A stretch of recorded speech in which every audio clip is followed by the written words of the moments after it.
Good afternoon everybody, and welcome to a pretty literally chilled out, warm, summer is here kind of scene at Newcastle International Airport. For anybody who doesn't know who I am, I'm Mark, pleased to meet you, and I'm Eddie. Eddie back in action and with us for the duration of the show this afternoon, so hope that's going to be good. Grateful if folks could confirm on sound as well that we're okay. No point in warbling away on mute. So that's that bit of a domestic taken care of. As I was saying, very much a sunny day for us here in Gotham City. A very pleasant and agreeable 20 degrees or thereabouts trackside. It's going to be a bit hazy. No getting away from that, folks. If I just rotate the camera. So we still runway 25, which it'll probably stay that way, but as you'll be able to see, it's what you expect on a hot day at an airport. That concrete tarmac ensemble is giving away plenty of heat. Anyway, I hope you're all doing well. That's the main thing, and at least it ain't raining. So plan is very much to be on air till around 2:45, and we'll go from there. As long as we've got continuity of action, we're good. And we're up and running. I see Eastern Airways are inbound with their Embraer 190 from Amsterdam, twinkling high in the sky. We'll go to that in a moment. What's the word on the sound, Eddie, if you go to the bottom? Yeah, everyone is saying good audio, Mark. Everybody that's pitched in on sound, thank you very much. For some reason, the shotgun mic is the thing this week that isn't working at all. Battery works, but the device is giving no output, so I don't know. Anyway, one thing at a time. So where's our Embraer? It's going to be a little bit minuscule on screen at the minute, but hold in there.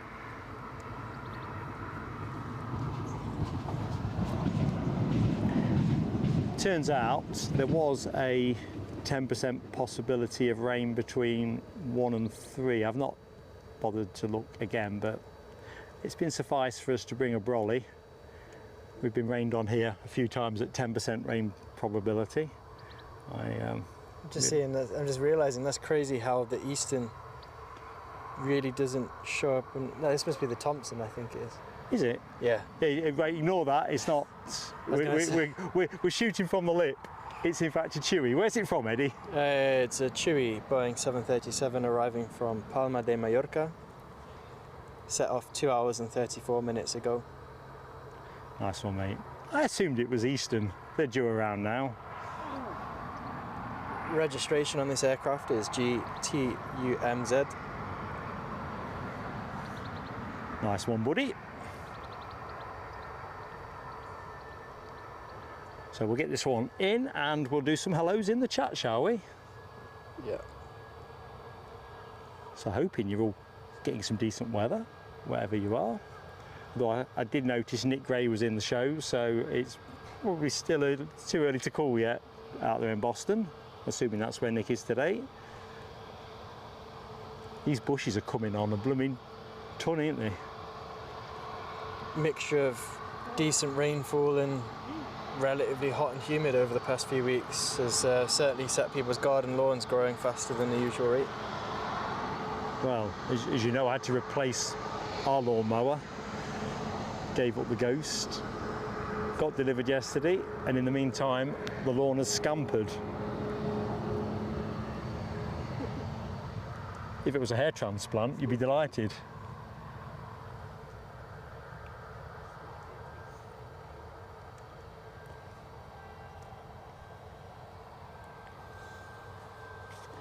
So, people I can see in the chat, so I apologise anybody that is north of that line, because unfortunately I can only see what I can see on the screen.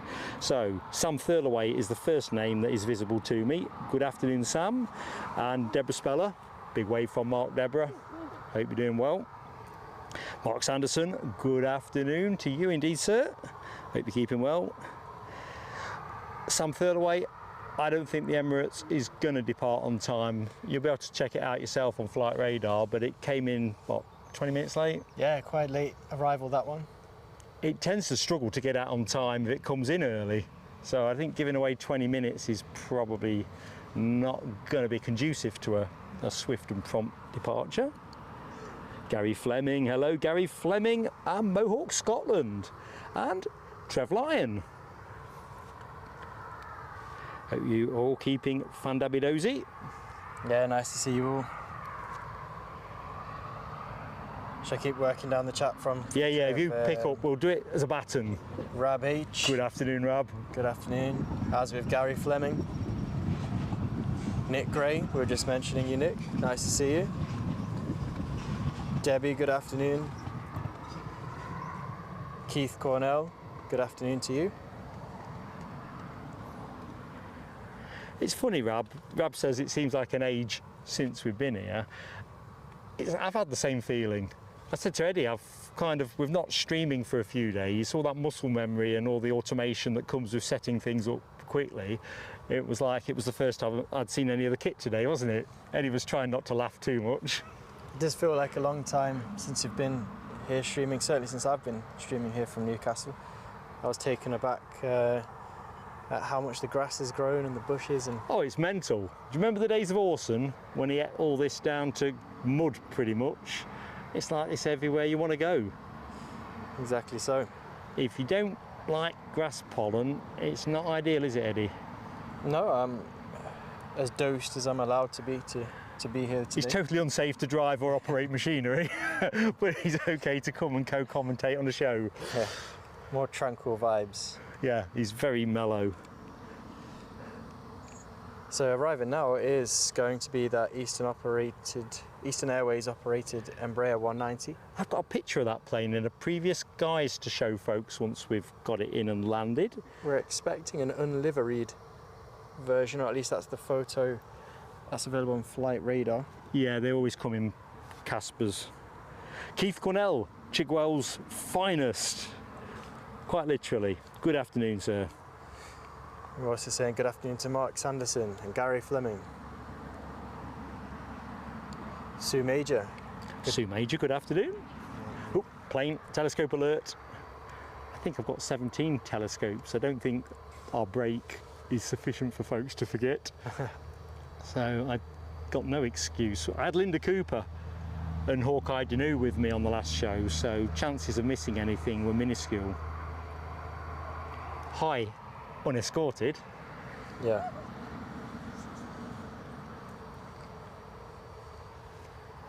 So as always, folks, that gentle plea on likes, you know, as we're a small channel, so we need to punch our weight to give us a bit of a shot with those algorithm pixies. So grateful if folks could smash that like nice and early.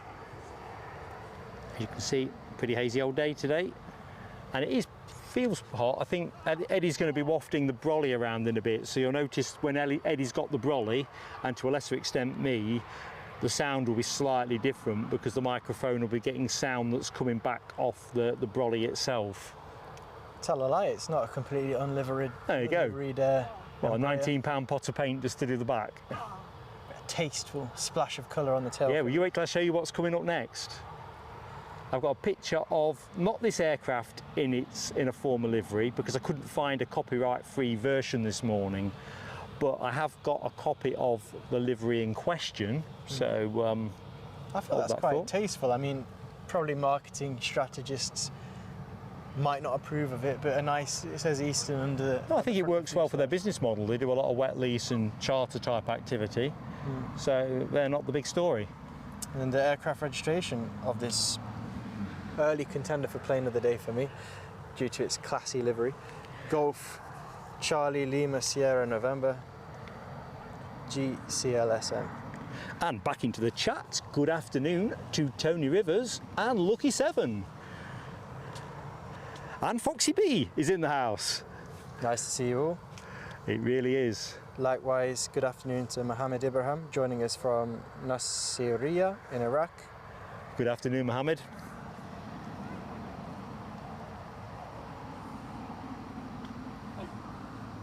Alibi 58, good afternoon to you. Good afternoon to you, Alibi. Hope you enjoyed the golf. Was that, where were they playing at? Is it Troon? Troon. Troon, yeah, I thought I've been following that. Justin Rose, as I understand it, roll back the years. HGC, good afternoon to you. HGC, hi to you. Just going to move the camera around a little bit. There wasn't much in when we arrived, and then it's kind of started to top up, and it looks quite a decent schedule for the afternoon if everything runs as it should. It tends to get a bit sticky around the lunch window, unhelpfully, and then picks up quite nicely through till about 3:15, 3:20, with the potential to take us to 3:45 or thereabouts.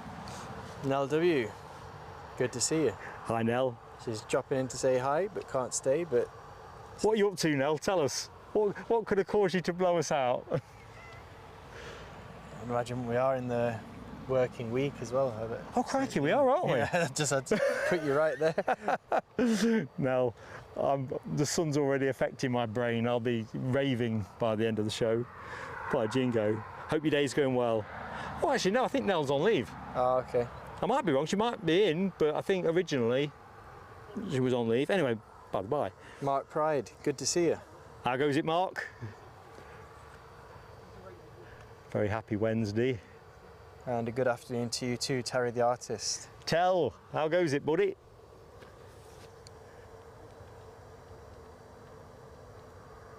Josh Scott, thanks for dropping in as well.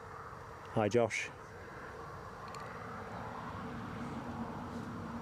And we've got some early show fireworks. Have we? To celebrate Alibi 58's 15-month membership now. Oh, let's get the fireworks on. Let's just make sure my pen works though, because 15 months Alibi. There's no remission or refund for that. It's been a blast, hasn't it? And thanks for being a moderator and a great friend to the channel as well. Let's get the fireworks on.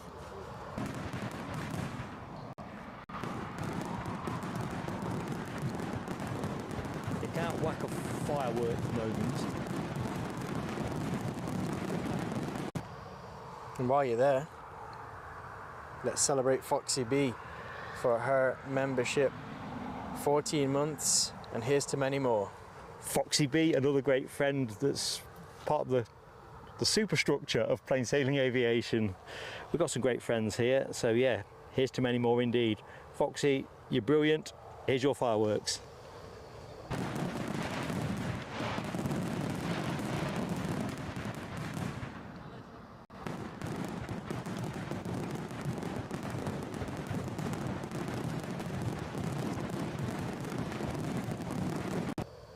I think the touchscreen's cooking up a bit now. I'll get that probably deployed shortly, but while you're down there, Rab H, been with us now for 14 months. He says 14 months. You've got to go in chronological order. I am going in chronological order. You're not. What do you mean? Debbie. Oh, I've missed out. Oh, wow, yeah, good spot there, Mark. He's got a better phone than his old man. Yeah. Sharper eyes. So yeah, Debbie, 9 months. She says, I'm catching up with you, Alibi. So thank you very much for your continued support to the channel. Debbie, wouldn't be the same without you. Thank you for being with us. Fireworks are coming your way.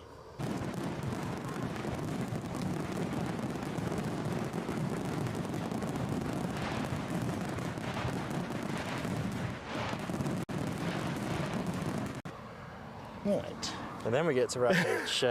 Really, we needed a drum roll to insert, didn't we, at that point, just to, you know, build up the gravitas. 14 months and counting, loved every minute. And we've loved having you here. Honestly, this community, priceless, fantastic group of people. I don't know, Charles Darwin could never have imagined creating a channel that would turn out like this through the process of evolution. Grabs fireworks, here they come.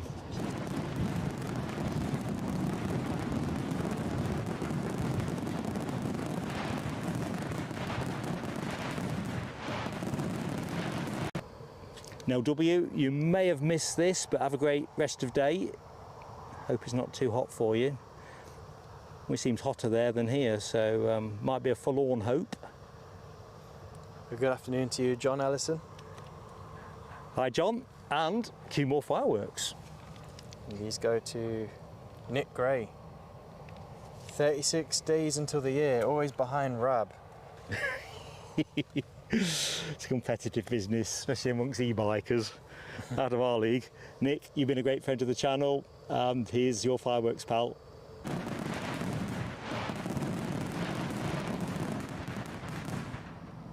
tell I've not been on stream for a while because I'm losing myself already. Have I said good afternoon to the P7? I'm going to say good afternoon. I have, you haven't. There we go.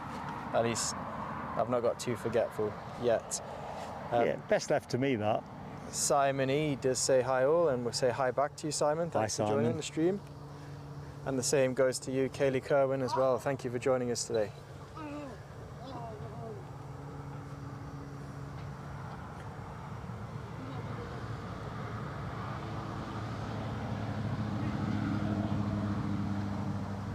Kaylee asks about what is there to do here waiting for a return flight. What do you reckon, Eddie? Waiting for a return flight, as in you're picking someone up from the airport? That's how I've understood it. Yeah. Well, I would recommend there's a nice garden centre not too far away. You can drop in there for a little walk around, save yourself on the... It's got a nice coffee shop with it, because I think the key to waiting is having a coffee shop there, scone and a pot of tea or a latte or whatever your preference is. Yeah, so there's a nice garden centre nearby. You can have a little walk around. There is a coffee shop, snacks, restaurant. Just interrupting, what time does that say? Can you see that? I'm looking at Lucky 7, talking about a Cessna Grand Caravan overhead. Have we totally missed that? I can hear something that I can now, because I've got headphones on, you see, team, so I'm a bit sound blind. But in the meantime, I'll pick up the chat. Jonathan McD, good afternoon, Jonathan. Hope you're keeping well. And Martin Batchelor, Basingstoke's finest. Not just Chigwell that's got a finest, Basingstoke has too. And it doesn't say about the weather. Is this everybody's weather? I don't know.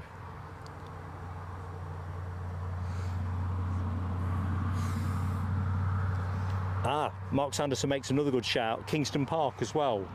Yeah, Kingston Park Shopping Centre. And there's places to eat there as well, isn't there, if I remember correctly? Yeah, if you're looking for more I suppose, more mainstream places to eat, Kingston Park's got a McDonald's drive-through. I think they have a Domino's pizza. Right, Transport NCL, standing next to us. Is that you? Yeah. Can you come in? What's your first name? Jonathan. Jonathan. So that's Jonathan, you can hear, the other side of us, who is exactly who you've seen in the chat. Good to meet you. I'm Mark, that's Eddie. Nice to meet you. Right, I've got to show you something anyway, team, before I forget, because you know what my head is like. So when that Eastern Airways Embraer 190 came in, I was curious about the prior ownership of that one. So long story short, the aircraft itself, Golf Charlie Lima Sierra November, been with Eastern Airways for a couple of years, I think. Joined in May 2021, me just checking my notes.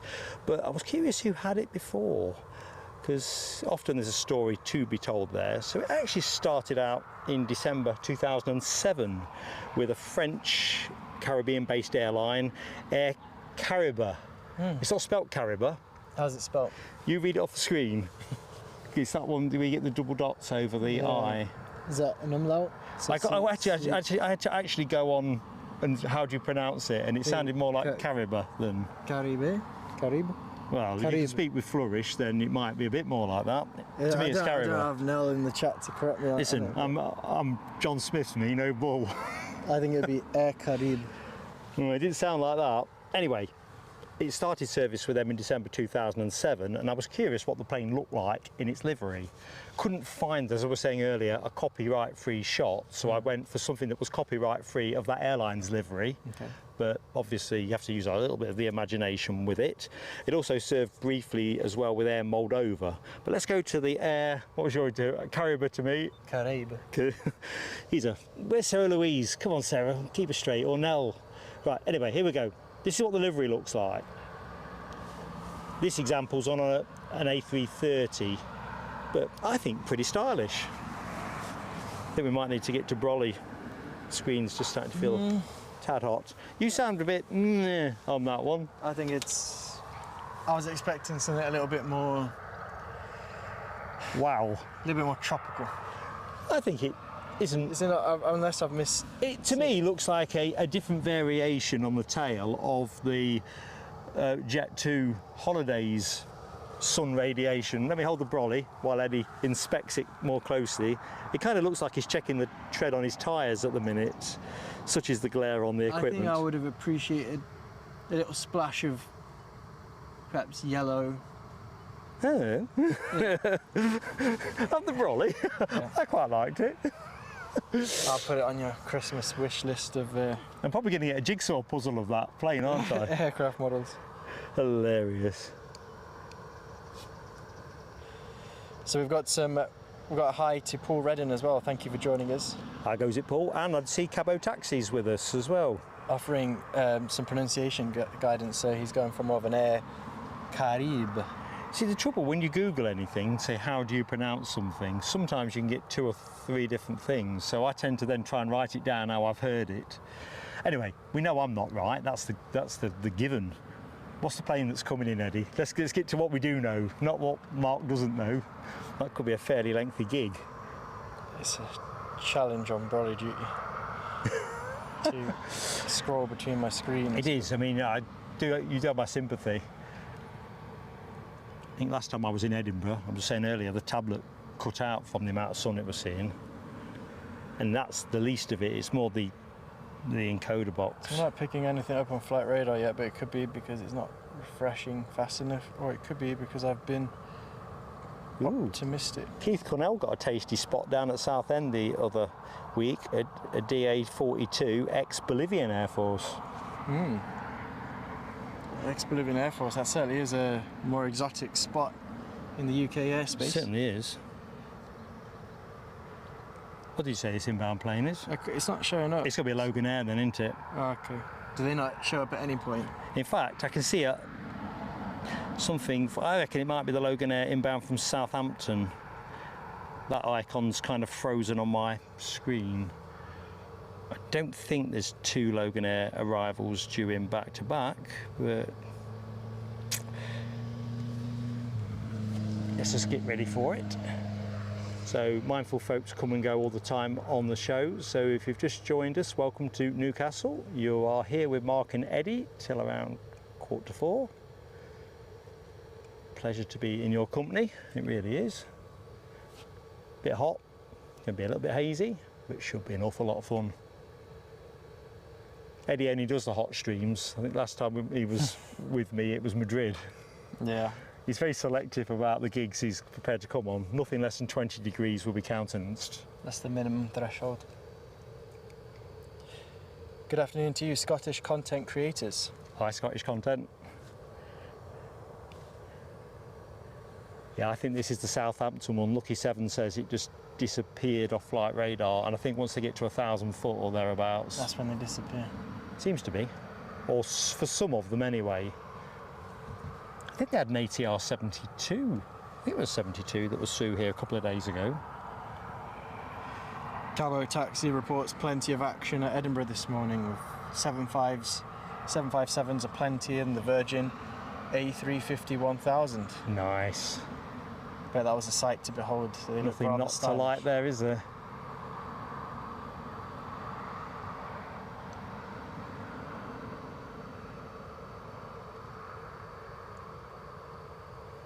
So back to you, Keith. What was that aircraft doing in Southend, the ex-Bolivian Air Force?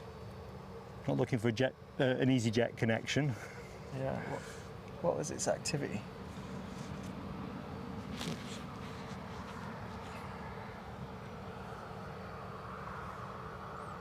So this should just park up, hopefully, in front of us. Although the way it's moving, I think that's going straight down the gizzard to gate 1. Which is a shame because we'll not get to see the D-board. Oh dear.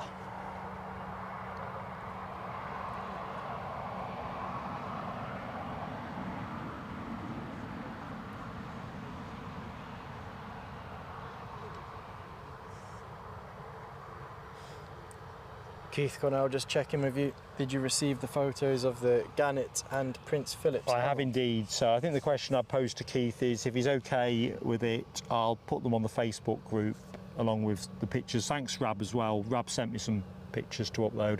I've just been painting like my life depends on it back at PSA headquarters. I'm trying to build up a bit of good credit with Mrs. PSA. Fire brigade on manoeuvres. In the Cadbury chocolate, melting chocolate livery. Well, it's not melting, is it? But I'm not going hard and heavy on that. Looks like they've got an external rig in second place there, is that? Perhaps they go no, for it's not. I thought it was in the haze. Perhaps they go for a wacky races-esque type race around lunchtime if there's a bit of track time on the active runway. Yeah, they go off to the BizJet park because the lunch is better there. There's always a buffet lunch to be busked. Cabo Taxi also reports plenty of Air Force training in the skies around Rothbury just now. Yeah, I think this week there's been a bit about, you know, when you're busy painting and you can hear a bit of something, so you're straight onto flight radar to see what it is. Yeah. Then you can't. What was it? Well, I've seen different things through the week, so I kind of lost focus on that. But yeah, then you think, wait on a minute, where did I finish? I saw an article suggesting that the UK would be at the forefront of developing a new next-gen fighter. I can't remember what its name was now. It was Tempest. Tempest, that's it. Which is another rehash name from that sort of 1940s era. I think the Tempest might have been, people will correct me in the show, an iteration of the Typhoon. Might have been a sea-based, carrier-based one. Throw that one out there in the chat, someone will know. Quick couple of good afternoons from me, Hawkeye Danu. How you doing, Gary? Hope all is good. And Sarah Louise. Good afternoon, Sarah Louise. We've been talking about French pronunciation. Oh, right. I'll let you front that one up because my attempt will be so embarrassing. Mrs. PSA will probably put me under house arrest. So minutes before your arrival, Sarah, we were looking at quite a nice livery from an airline. Yeah, let's put it back up. Oops. If I don't. Brolly for you. Yeah, it turns out I need all my hands available when I'm doing stuff. This one. And we were discussing how we'd pronounce the airline. There's an umlaut above the I is the main concern there. And I hazard an attempt saying Air Caribe, but I'm sure with your experience with the French language, you'd be able to either reassure me or correct me. Eddie enjoyed rinsing my pathetic attempt, but that doesn't mean in absolute terms that he's the winner, does it? He might not even be on the podium, I don't know. While that's in play, let me just say thank you so much to Yvonne V, member for 5 months now with the PSA Crew Lounge, and the fireworks have to be unleashed. Let them rip. Thank you so much, Yvonne. Oops, let's get that picture off.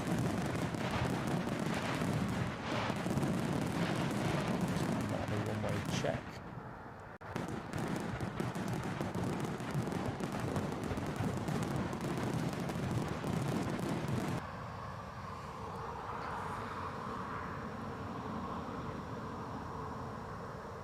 Not sure if we've said good afternoon to Stephen Marchant.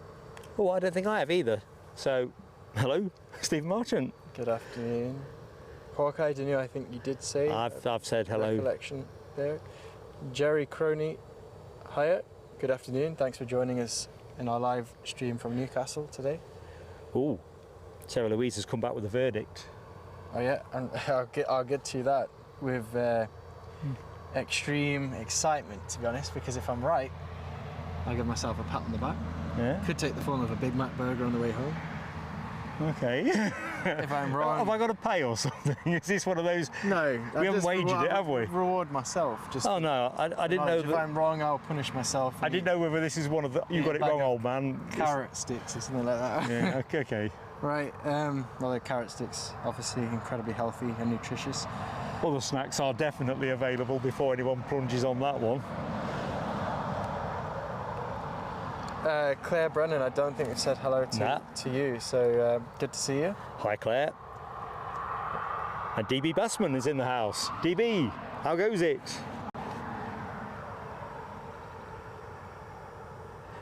So Lucky 7 confirming the hand we are dealt next on arrivals is all Jet2. A trial of Jet2s. Yeah, so Sarah Louise, back to you, says yes, ignore the second A, so Air Caribe. Would it be Air Caribe or Caribe? Well, I suppose we can't go into that level of nuance easily via a chat, but We might have to put that one down in the pending column, and when we stream from Toulouse, if Sarah Louise is able to join us, we'll settle it out trackside. Definitely. Because otherwise Eddie's going to claim the win. I might get myself some chicken nuggets, like as a halfway house. What, just in case you've counted your chickens, pun intended. Mate, I might be right. You might. Oh, Hawkeye Dinu says, Mrs. Hawkeye Dinu is in Nice at the moment. Oh, nice. So, there we go. yes. Do not give up your day job. You enjoyed that. I did actually. It was just teed up. Dad joke to dad joke. Yeah, well, there's no way back once you start doing the dad jokes. It's a bit like dad dancing, you know, whatever moves you thought you were doing, once you become a dad dancer, there is no way back. Not even if you had to appear on Strictly being whipped by their dancers. But at what point is there not like a crossover where if you're a younger dad, you might dad dance on purpose to subvertively mock the genre of dad dancing? More of it in an ironic form of art. No, I certainly don't. I'm a flat out dad dancer. So in your mind, you're going, that's the best moves that you have? Definitely. Okay. And the more you find there's a correlation with the amount of alcohol you consume, you genuinely feel you're rolling back the years if you've got, you know, a bit of the old amber nectar. See, Rab H is with me. He says, is it nice in Nice, I wonder? So there we go. Don't start, Rab. You're just going to... We're never getting back in his box. Sam Thurlaway asks, is the A321 Jet2 still at Newcastle? I can't believe it's that one on the remote stand. I don't think that looks 321 in this haze. The remote's no way. That's a 737 all day, isn't it? Yeah. Not on this side of the airfield, in short, but I know Jet2 like to park them on the other side behind the terminal as per our perspective as well. So, in short, hard to say. Can't rule it out, but we certainly can't Can we rule out its departure this afternoon? Oh, Summit splash the chat. Smash the chat. Simon E. Thank you very much. Rendered speechless here. Eddie's recovered composure first. Has gifted 5 memberships to Plain Sailing Aviation. Simon E, fantastic friendship to us, my friend. Everything we're taking, rolling forward to our, members now know this, we can put this out more generically, to our trip to Zurich in August. Exactly so.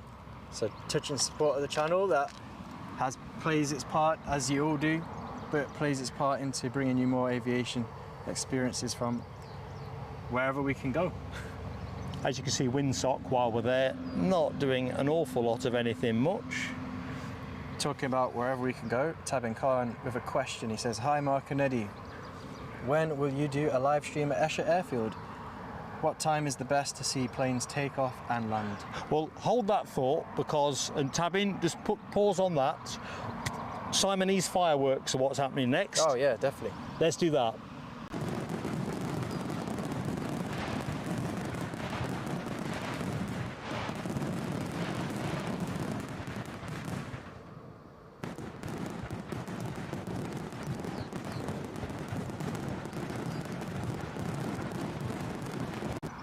So let's quickly round up.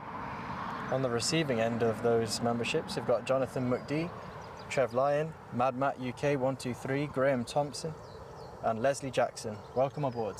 Oh, back on board. I recognise some of those names as well that have been previous members. And while we're doing hellos, just going back, John McKenzie. Good afternoon to John McKenzie. Good afternoon, John.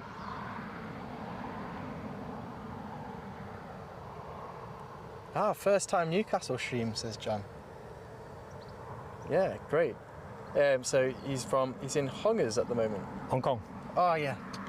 Sorry, I'm on hay fever medications. Hang on a minute. Are we being telescoped while we've been chatting? We have. The camera's pointing in the right direction, isn't it? Right, that's telescope 18. So, what was the Tiger Muff flight? 10? That's for 10.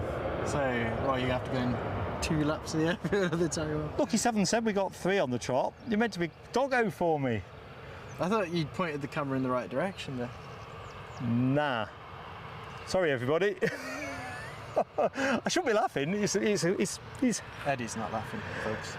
I mean, technically speaking, Eddie ought to be taking that one. I'm laughing a little bit. But the camera driver... Yeah, I'll make up for it. I'll give some interesting facts about this aircraft Go on then. for the discerning aviation enthusiast. Well, that rules me out then, clearly. So, obviously, initial observations, which I'm sure you all are able to make back home, it is a Boeing 737 Jet2. Registration on this aircraft is GJZBF, arrived from Palma de Mallorca, departed 2 hours and 39 minutes ago. And we'll see what else we can dig up to try and tow in for our telescope. Do you know the trouble is, it's just like sitting outside, isn't it, in a beer garden. We've got a couple of nice, we haven't really got a couple of cold beers at the side, but you imagine it, nice ambience. And you guys, I know you're virtual in this context, but imagine you're not virtual. We're all just sitting there watching the planes in some kind of super viewing gallery, and then you forget what you're here for. Time does fly by when you're having fun, and that is certainly what we are doing. And what's the next one? Tell us about that one before. Yeah, I was going to dig a bit deeper on the aircraft. I think I've got time. I'll take a risk. I'll take the telescope. Lucky 7 even attempted to dig us out of it. Lucky 7, thank you so much. You did try. And anybody else that... Now this is fascinating for me. Yes, Mr. Spock. I'm a little bit of a plane nerd. So this one has just arrived from Mallorca, and its next stop is Paphos. And I'm pretty sure that Tui that arrived from Mallorca a few minutes ago now, probably hours ago, because time's flying so fast, that's also heading out to Paphos next. Fact check me on it, guys. But so basically the Jet2 aircraft we've just seen and the Tui we saw land earlier arrived from Palma de Mallorca, both of them, and they're both heading out to Paphos. Aircraft friendship. A tag team. They're slipstreaming each other on the way out. A tag team of 737s. Right. Either way, I find that incredibly intriguing, unless I've somehow lost the plot and got the wrong aircraft. But I'm pretty sure the Tui that arrived from Mallorca is also heading out to Paphos as well later today. This Jet2 that's about to touch down, we don't want another easy telescope there. We nearly got one. Is arriving from Alicante, southeast, well, the haze on Middle that. East of Spain, I'd say. It's hazy fantasy. Aircraft registration GJZBA, and the livery that you will shortly enjoy is what I like to call the Jet2 standard. Jet2.com, isn't it? There's a Jet2.com and Jet2 Holidays. Yeah. This is the Jet2.com. I always think classic. Classic Jet2. Although I think I've said this on a Facebook comment. Imagine this plane you're looking at now, but instead of the silver, like graphite silver, imagine it black. I wonder if that would have any impact on the onboard temperature if it was. No, that is actually a good point. These things get mighty hot, don't they, when the aircon's off? Well, they do in the sun. Enjoy Mark Sanderson's comment. He says, package telescopes you can trust. I like that.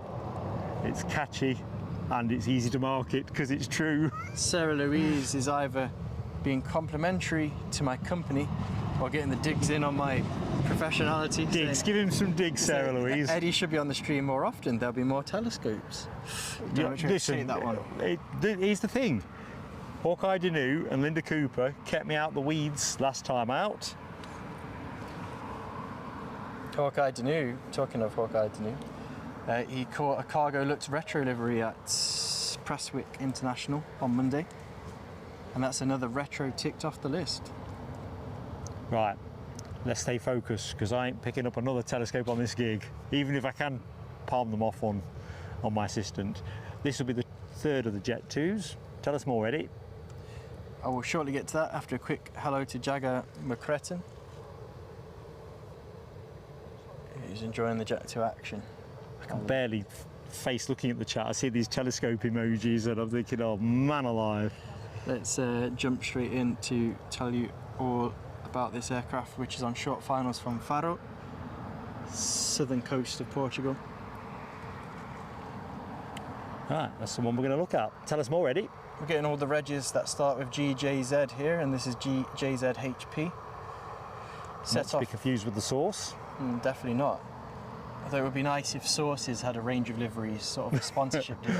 HP Source livery. HP Source livery, Ketchup livery, Mayo livery. Anyway, I'm taking you off beam. Sorry, mate. This aircraft departed 2 hours and 47 minutes ago from the south coast of Portugal and is seconds away from touching down in the northeast of England.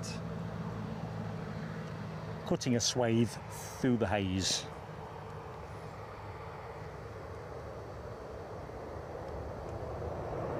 small plume of smoke kicking up from the friction between the rubber on the tyres and the tarmac.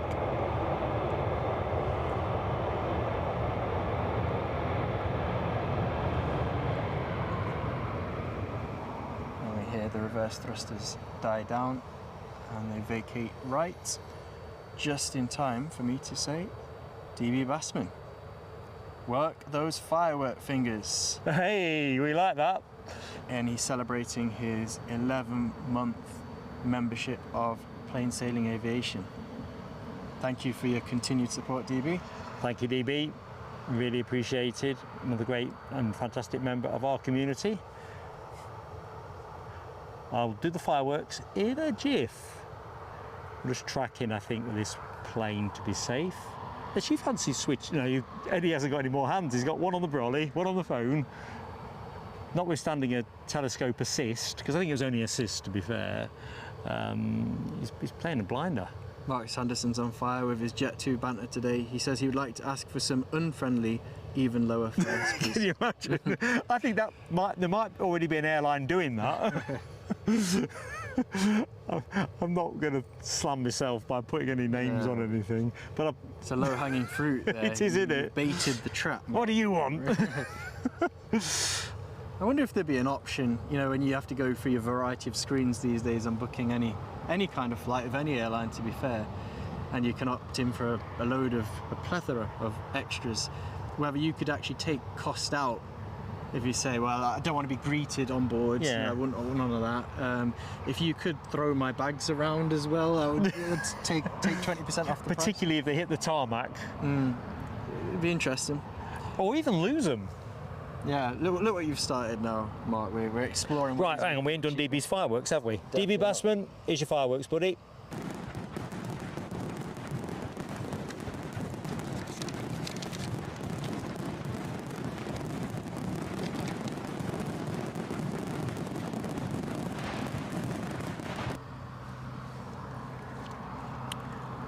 Back with you, Eddie. Right, so let's just quickly roll while you're pursing your lips to say the next thing. Keith Cornell's question and Tabin Khan's question about Eshet. So it's exactly, Keith, as per July's members newsletter, 18th of August. So that's where we've got the Tiger Moth flight rescheduled. That'll be an open public stream anyway. 9 o'clock in the morning is departure time, so we'll go live about 8:30. We're on first, so there's no risk of any kind of delays, knock-on delays affecting our departure. So that'll be good, or better than good actually. And in the afternoon, we are doing our members' social live stream. We hope, weather permitting, of course, because I think as a backdrop, it's excellent. Tabin's question about planes, well, Saturday, Sunday, from sort of lunch through to mid-afternoon, I think you're going to see something. In terms of when's solid gold, I don't know.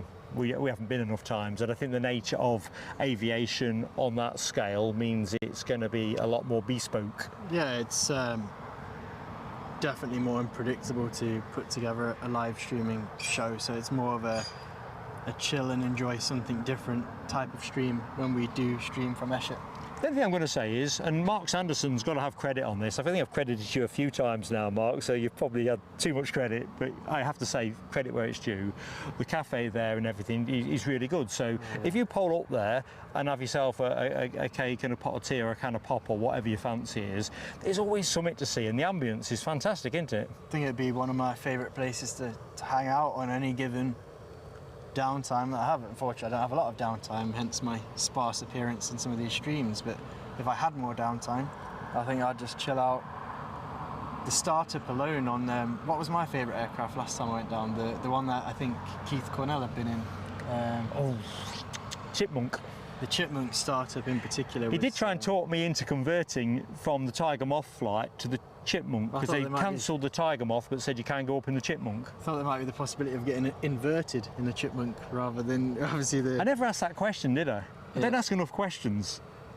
That might have been worrying enough or exciting enough, or perhaps put it into a stall as well. Ooh.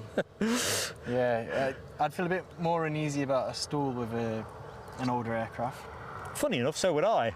I feel not good about that either. I'm just Inverted's just aerodynamicism and airspeed, I would imagine, so I'm sure you'll be fine. oh dearie me.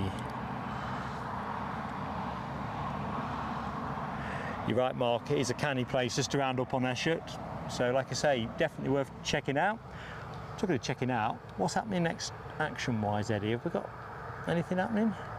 In terms of arrivals, there's nothing imminent as per my flight radar, but that said, the Newcastle Newcastle's point of origin, Ryanair 737, registration EIEKY, is shortly to depart to Fuerteventura. And I think it is currently on the tug being think it pushed is. back directly head on towards us. And There we go. Eddie's just vectored me in, just like that. Alibi asks about the East Fortune video. You're right to ask, and it is actually really that's where my responsibility lies as part of my channel presence. I'm currently looking at ways in which to streamline my editing process, because as you've reflected, the amount of time I've taken could reflect more editing than Ben. Yeah, it is. It's a good thing we don't make movies. But I will tell you this: it is on my priority list. I sound like a member of Parliament here. It is on my priority list, and it's something I want to look at. But I think it was that enjoyable experience. I think the hang-up I need to get over is I want to make sure the video does the place justice, because we were just reflecting. Well, we are sending copy as well to the Scottish Museum Service courtesy copy office as well. So yeah, I don't know if I told you that because you're looking worried. No, I've got more hang-ups on it, and I know obviously aiming for perfection's not great for progress and all that, but we just reflected on Eshet as one of the within our region. If I can kind of merge the English and Scottish borders here, I think Eshet is a brilliant place to hang out for the aviation enthusiasts, and I would also likewise say East Fortune. Been to a few aviation museums over my time in the cadets and living in the Midlands and whatnot, but what a place. I can't wait to go back. It's just, as you can tell, I reference it again. Weren't we thinking about taking the young one there this year? Yeah, maybe we'll try and go up in the summer holidays. Get some supplementary footage. But going back just to round up Eddie's point, which I know I've spoken about this previously, so there's a number of parts to this. So Eddie's time is crucial because most of my time is invested in live streaming, because obviously if you don't get your live streams out, the essence of a channel disappears. So producing a membership video, if you're not running as a channel, it kind of, you're tapering away to nothing. The product needs to be good, and I think it's funny actually when Alibi mentioned Ben Hur. I hadn't thought of Ben Hur, but I was thinking, I've thought a number of times about, in your head, what you want to do with this is quite integrated, isn't it? Yeah, at the end of the day, I mean, if people hopefully perceive better than that, if we have to reflect as well, we are enthusiast level as well. So I mean, when I'm trying to put this together, I want to put out a really decent video, because I mean they treated us really nice as well there. I feel listen, that place, this is why this has to be Bob on. I think we liked them that much, the volunteers and everybody we dealt with. It's made the task more daunting. It's made it, yeah. It would have been easier if we could go back to Mark Sanderson's unfriendly low fares. If we had an unfriendly experience, we could have just not Thanks for this. I mean, they even comped us the tickets as well, so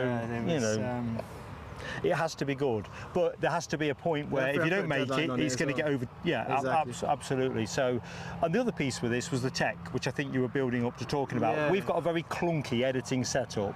Well, we got into this because we're aviation enthusiasts like you guys as well, hence why you're watching. But we were certainly rather unprepared at the tech end of things, so that the only laptops and computer stuff that we've got is you gotta look at this, very kind of entry level. Alibi's got you banged to rights. You need banning from McDonald's. Yeah, that's using up all my time. And budget. I mean, aside note, I tried going to the gym yesterday and it made me feel ill for the rest of the day. So perhaps I do need to look at my diet. But Well, I had to stop running because of this hip thing I've got. So the hip problem has stopped, now the running has stopped, but now I haven't got anything to replace that particular routine. Anyway, let's do some hellos very quickly as well, because I've been watching the screen. Robert D, good afternoon to Robert D, and Finnair A350 fan, Dallas, Australia. Hello to you. Hope you're both keeping well.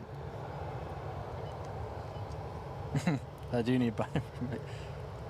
I feel like, for someone I've never met, Alibi, you seem to have me very well badged, if I'm honest. But don't worry, we are looking at how to accelerate progress on that, because it slipped a number of markers. We know why we can't move it as fast as we want. If we just wanted to stitch together a bunch of scenes and knock it out, it would be out. I'm taking it very seriously. I suppose that sounds very empty words. Because I've got basic editing capabilities. I have put some products out, haven't I? But I think the kind of thing we'd be looking at here to do it justice is obviously putting together a coherent montage of scenes. We've got a variety of scenes. We want to strip out the audio, record sort of narration it's the narration on top. It's a bit of a work, but we'll get there. My home office, basically my spare bedroom, is looking more productive day by day. Yeah, your mother said that you'd tidied it up. Yeah, I'm going to try and see you. Now mine, because I'm getting beaten up because mine is not as tidy. Because it was exactly, and the Dublin video, the East Fortune video, obviously I know we're going to have a Tiger Moth video to edit as well, and the work is piling up on. No, we're going to do that one. Tiger Moth is going to go out pretty much as a consecutive, so we can put it out that night. Okay. So members will be able to watch the live stream the same as everybody else. Yeah. And then they'll get the exclusive in-aircraft footage within a few hours of the end of the show, and that's only going to be for members, so that's not going out more broadly. If you happen to throw up in the aircraft, will we still put it out raw? We'll have to do a vote on that, whether people think that's too offensive or whatever, but personally, if I'm crying or whatever, it still gets shown. If I'm begging the pilot to bring it back down or whatever, it still gets shown. It's a telescope forfeit. You've got to take it. As a burger enthusiast, I've been enticed by Hawkeye Danu's comment there. Never mind McDonald's, I want a Wimpy. You can still make Wimpies. Well, that's the question. Can you get a Wimpy burger, you know, in our sort of border region? My first ever burger was a Wimpy, so they were they're everywhere in the 70s, weren't they, I think they've had a bit of a comeback. I'm pretty sure Wimpy has re-established in the UK, and I'd like to know, because I do like my burgers. Thanks, Alibi. Rab Scott is the neighbour with the noisiest lawnmower in the world. Yeah. Up and running. You have my sympathy.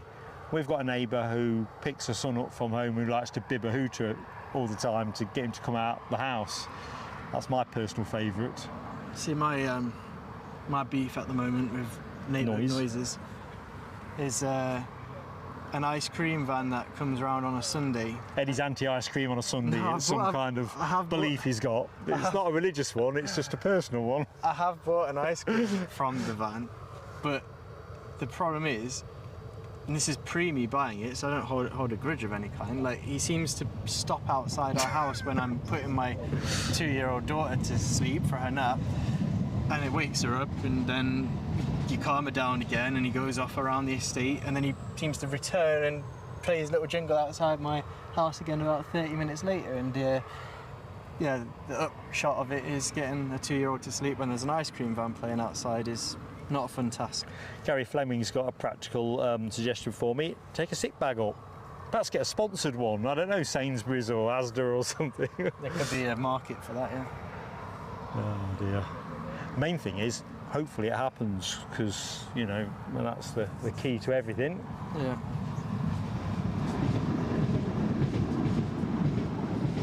I know Graham Thompson, and I don't know if Graham is in the show this afternoon. I've seen he picked up a gifted membership earlier.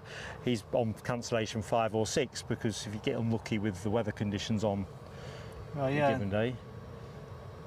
But can't wait. They are rather temperamental, I suppose, in that sense.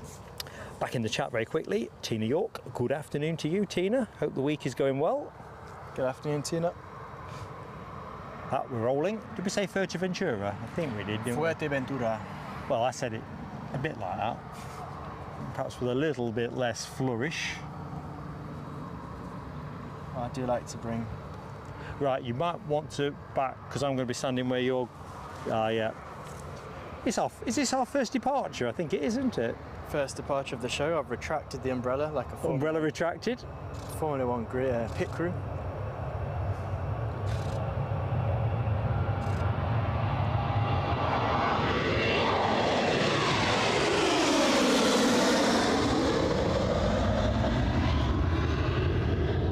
I mean, it is my first departure here for months, but even some of the guys in the field next to us, by their grasping of their ears, reflecting that one really did seem to come over a bit of metaphorical afterburner.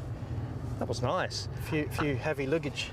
And it was a bit of a relief because with the first departure, it's the first opportunity to actually track whether you've got enough spare slack on your HDMI cable into the camera.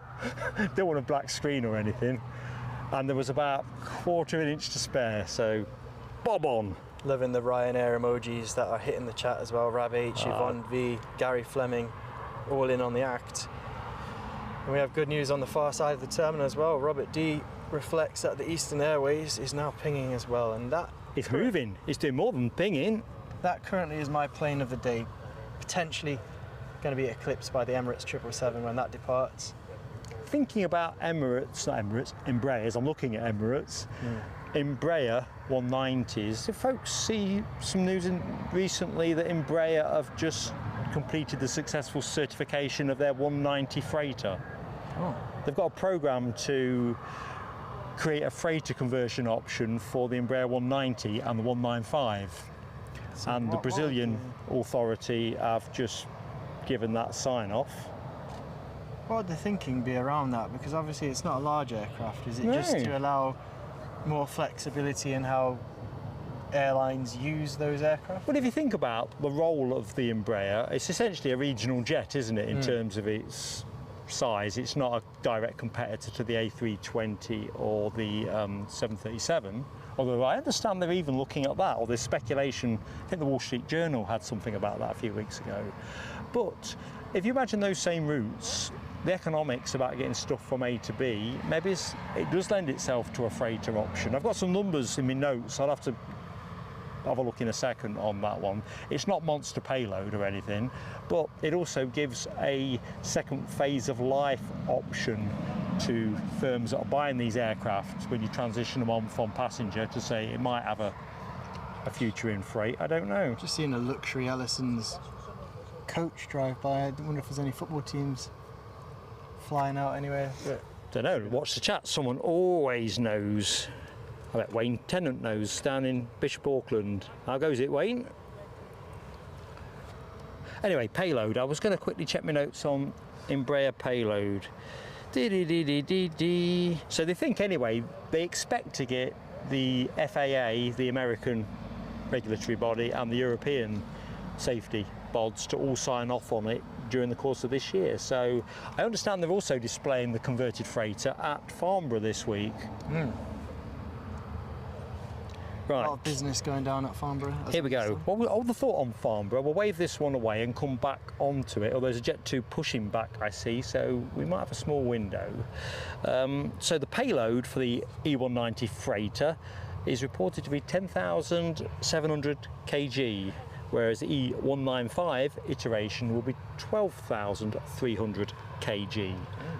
Now, really, if I'd thought about it, I'd have got some comparative stats. Perhaps I'll hook those out for Friday's show. 737, for example, which they're not comparable aircraft, but no point in comparing the 190 to a 747, is there, or 767 freighter, because that's apples and oranges. They must believe there is a market for a slightly smaller aircraft with potentially, without having looked into it, higher efficiency in the freighter market, otherwise they wouldn't be doing it. Quick interjection from me. Thanks, Lucky7. We have a Tui 737 inbound from Verona, about 13 minutes out now. A couple of minutes behind on that message. Have we said hi to Wayne Tennant? I have, yeah. Yep, sorry, missed that one, Wayne. Good to see you. Hawkeye thinks Ellisons are here for a flight crew pickup. Potentially. Well, they never live rough, do they? No.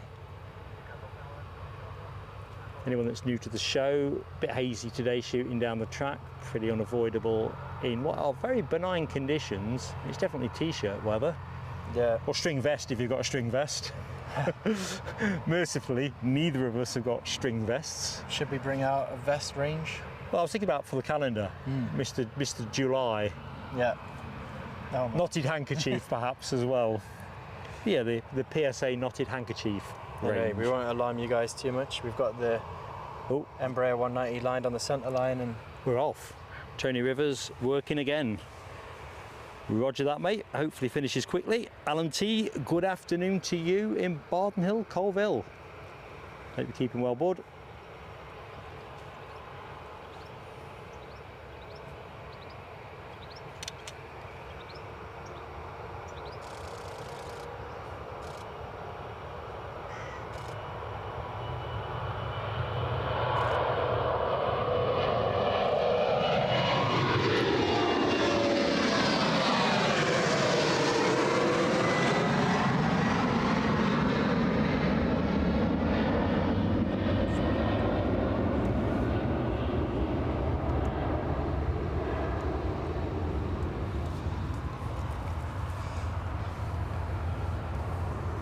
that was a lot more gentler on the on the ears.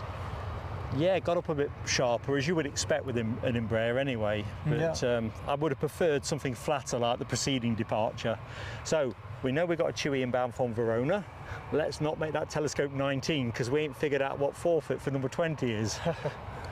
Perhaps you strapped to the wing of my Tiger Moth, we could double it all up. I think if you hit it by the time we go to Zurich, we can try and find the most local cuisine that you've never tried that might not be in your usual dietary regime. Robert D, thinking about that one by the way, Eddie, it says we've got the Coredon Airlines in from Antalya, due in 22 minutes. 21 now, because I'm behind. Right, where were we talking? So we're talking about the Embraer 190 freighter, apparently down at Farnborough Air Show. And I hadn't appreciated, because obviously the RIAT finished last week, some fantastic action there from a range of streamers being captured. Definitely going next year. I don't know if you fancy the Saturday. You'd have to answer now. Farnborough is going again next year? No, RIAT, the RIAT, Royal International Air Tattoo, the Fairford one. I was going to, yeah. Anyway, that's not what I need you to answer. Farnborough these days seems more of a trade show, whereas when we took you as a young'un, there were the trade restricted days, but if I remember correctly, certainly we got to go on a Saturday and it was basically an air show. Yeah, I remember watching vividly, would it have been an unbranded or would it have been the Singapore A380? I think it was a Singapore. Doing tight turns. Yeah. Showcasing what that aircraft was all about, right? Well, that was the launch customer, was it not? Correct me in the chat if I'm wrong, but I think Singapore was the 380 launch customer.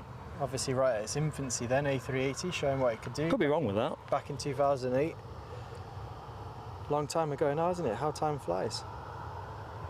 So the A380 must be approaching 20 years of service in the coming years.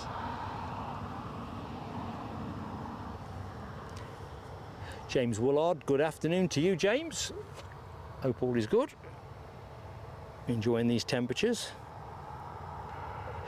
Sarah Louise has got us something sorted here for, well, this sounds like a nice thing to do. Yeah, we need Swiss potato rosti. Can I say rosti? It's not going to be that, is it? It can't be what it looks like. Roasty. Roasty. But I think that does sound a bit too nice. I was looking for something more like, so if we went to France, I don't believe, you can correct me if I'm wrong, that Mark has tried snails or frog's legs or anything along those lines. See, I think I could do snails really easily. Well, I tried last year.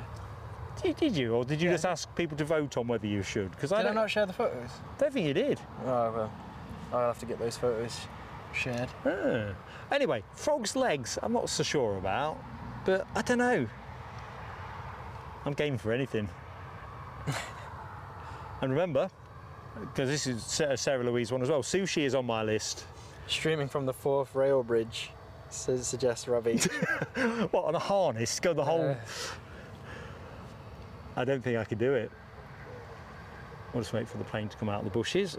I genuinely think that would be... The old ticker would probably explode with terror. I think... Struggle on a bridge as well, to be fair. That would be more adrenaline than this old boy could handle. So this is the Larnaca departure that you can see wending its way out. Good afternoon to anyone that has just joined the show. Welcome to Plain Sailing Aviation, live at Newcastle International Airport. Mark and Eddie on commentary, and we're going to be with you, all things being equal, till about 3:45 this afternoon. Might go a little bit longer if the continuity is there, and we might finish a little bit sooner if the continuity dries up. That's what's going to sway us. Take the opportunity to check out some tech at Kingston Park, PC World, for my editing backlog. There's a McDonald's there, isn't there? So is that what you're trying to do? Is this like, well, is this what they mean by vertical integration, where there's a retail shop you want to go and there's a Mickey D's? Yeah, I just want to keep everything in one place. Efficient. These midges are giving me a bit of a tickle. Hang on a minute, Dopey Gorp is in the house. How are you doing, Dopey Gorp? Quick hello and goodbye. Well, you're working, of course, aren't you? So I hope you're keeping well, pal. Nice to see you, Dopey. I've had the chance to chat to you via the live stream for a while, but that's more my absence than yours. I've seen you been in the chat a bit. And a quick hello to Stephen Boyd. Hi, Stephen. Hello, Stephen. Robert D says the Tui 737 from Verona turning onto finals. I just haven't got eyes on yet, but sort of a cloud base looks like it's engulfing the coast area at the moment. Very light cloud, but it was clear blue sky when we first arrived. Yeah, I closed my meta screen down, so there's not really much ceiling to report, is there? It's scattered cloud, it's pillows. Yeah, exactly that. So anyway, folks, thumbnail will be going out later for Friday's show, which will be again here at Newcastle International Airport. That will be an 11 o'clock start, is the plan on that one. And Sunday, the plan, if all things work out, John McKenzie is in the show, so he can correct me if there's any variation, but we are hoping John will be able to join us during the course of Sunday's show from Edinburgh. Yeah. So that's your next shows from us. I'll do a roundup at the end, so no need to take any notes.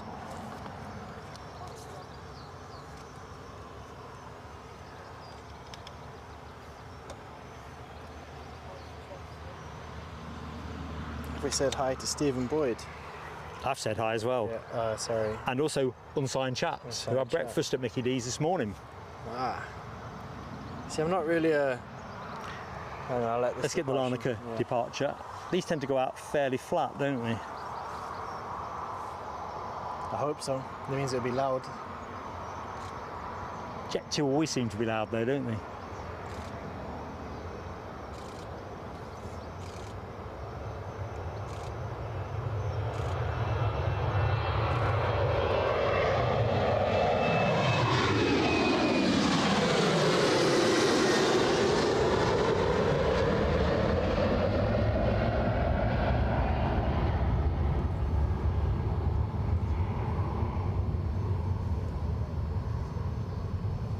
I think the Ryanair 737 to Fuerteventura beat that one on noise. Giving it plenty? Yeah. Alright, what's next coming in? Is it that Tui from Verona? It must be. And while we muse on that, Tony Rivers says, can never quite find the spot. Next time you're this way, Tony, let me know and we'll make sure you are vectored in on it with laser-like precision. That would involve Eddie providing the laser-like precision, but I can get you thereabouts. But yeah. Pop this umbrella down because we've got a bit of cloud cover. Yeah, I think the kit's all right at the minute. There we go, liberated. Now I've got two hands for the mobile device. And I can confirm what you are looking at is a Boeing 737 arriving from Verona. 2 hours and 22 minutes ago was its departure. And the registration is GTUKT.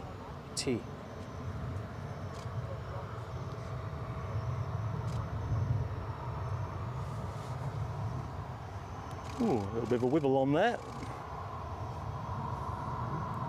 Small plume of smoke. Landing lights still ablaze.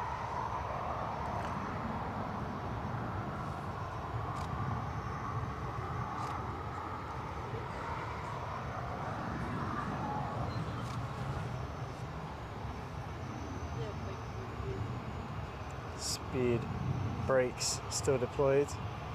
Not anymore. Curse of the presenter, isn't it? Going quite long. Yeah. All those duty frees clanking away in the overheads. Okay, a lovely close-up. I find a rather seasonally, pleasingly colourful, lost the word, livery. There we go. I do like the Tuis. I always find at first I don't enjoy the new Tui iteration. If I go back through the years from Britannia to Thomson Airways to Tui Fly or Fly Tui or whatever it was called, when they do the initial change, I'm never really a fan. Like when they brought in the kind of waves that they've currently got. But then as time goes by, I warm to it. Thing is, it looks absolutely garbage in my opinion if it looks sun faded. It's not one that fades well.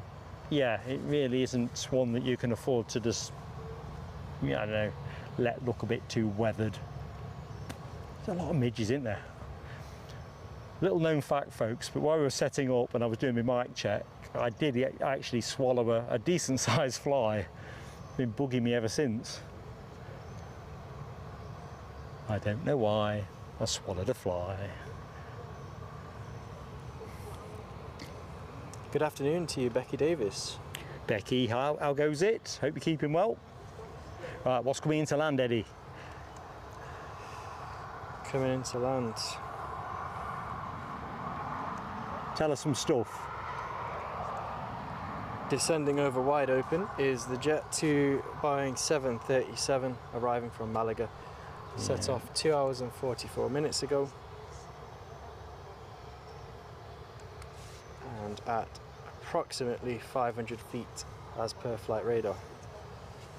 Very good. Thanks, Eddie. Just a little bit hard to get a clean shot of this. The aircraft's lights are just proving a little bit tricky. The angle should be about right now. Let's see. Yeah. This aircraft will be joining us in the jet2.com livery, grey and red.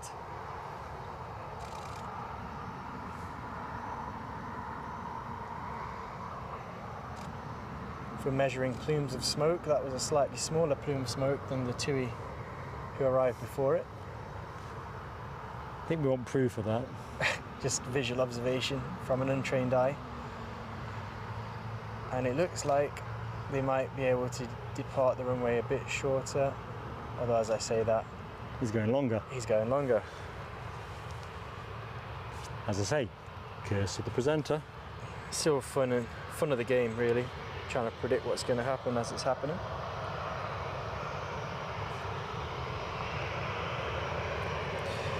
There's a good post there from Alibi58 saying new members, and there's a few who were lucky recipients of the gifted memberships earlier in the show today. They can join the Facebook group, a real vibrant community developing there, lots of aviation material being discussed as well as photographs from everyone involved, and the link is there in the chat. If you are now a new member, follow that link. Absolutely love it. It's part of my morning ritual when I get up, start the laptop up, jump onto Facebook, see what's posted. Been some cracking photos. Ash Watts has been putting some great stuff up from the Riat. Terry the artist absolutely murders it too in terms of great quality pictures from Luton and around Heathrow. It puts another layer on things for me because I'm seeing things I ain't going to see around here. I think it really is that community spirit that the Facebook group, and obviously you all can see today in the chat, embodies, that really drives on the channel. It's that variety of input from lots of different sources. Hawkeye Dinu as well, a regular poster, some great shots. Abby Garvey was at Aberdeen last night. Well, we can't all be at Aberdeen, can we? So it's great to be able to see some of the action. You're exactly right with that, and it's also the range of experiences and aviation anecdotes that people can bring. So you mentioned Abby Garvey there, an air cadet. Keith Cornell comes to mind when I think linking air cadets. He's been part of that process as well. Right, the Coredon next in.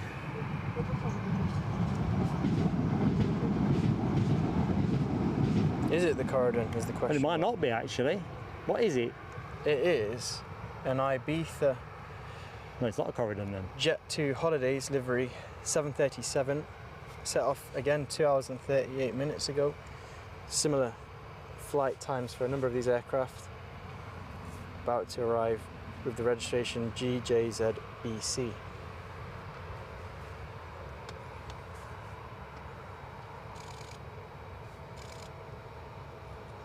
I'd say that's a more significant plume of smoke upon touchdown that time than the previous aircraft, visually. Put this old geezer at rest. Yeah. What time's the Coredon in? I think it can't be far off. That's... Let's have a look.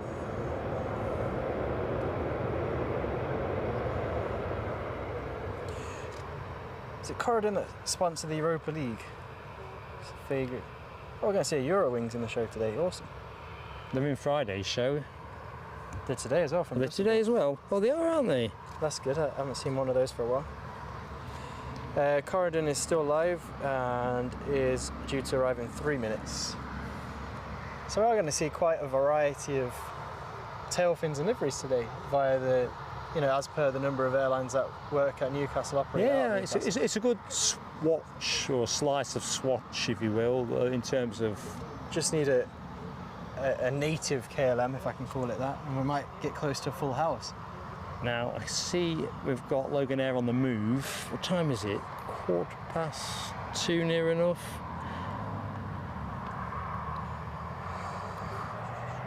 It is 17 minutes past 2. So where's Loganair going to?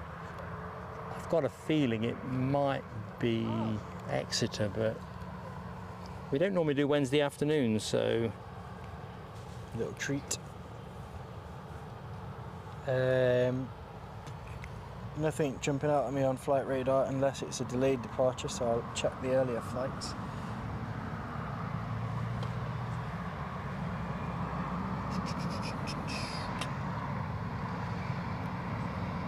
No, hang on. Newquay. Small 7-minute delay on that, which I'm sure I'll make up in flight. Apparently Newquay is having a good summer of it, at least according to the airport, in terms of passenger numbers. Yeah, throughput. Ryanair do fly a fair amount from the more northern areas in the UK to Newquay. I've often considered that route myself, to be honest with you. For a bit of domestic travel. Yeah, I mean, I've not been for donkey's years. My first ever mate's holiday was Newquay, 1985. 84, not 85, 84.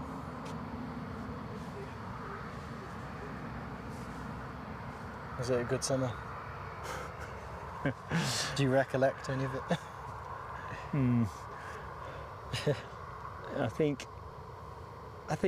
It was a good, fun experience. Moving on from Mark's summer experiences, we're going to say good afternoon to Chavs, who's just down the road in Wickham. How goes it, Chavs? And Gary Fleming has just hit the gong for 100 likes up. Thank you, folks, so much. And if you are watching the show and you've yet to hit the likes, please do give us that helping hand. Give it a smash, tickle, whatever works best for you. So this is definitely the Coredon. Let me jump back. I'm prepared to bet you that Big Mac, it's a Coredon. So you'll eat the Big Mac? That's interesting. Because I have to buy my own Big Mac that I don't want to eat. Is that what you're saying? No, it's not what I'm saying. I don't want a Big Mac. Or will you provide I'm that confident this is the Coredon. Will I be provided with the Big Mac? Well, actually, this is... yeah, it's the Coredon. I was going to try and think of something outrageous, but I didn't want to play with the just see enough of the tail to think that's the one. It's a 737 all day, every day. Registration TC Core. Top Cat. TCCOR. Touchdown. Slight waft of the engine noise just reaching us, but quite quiet comparatively.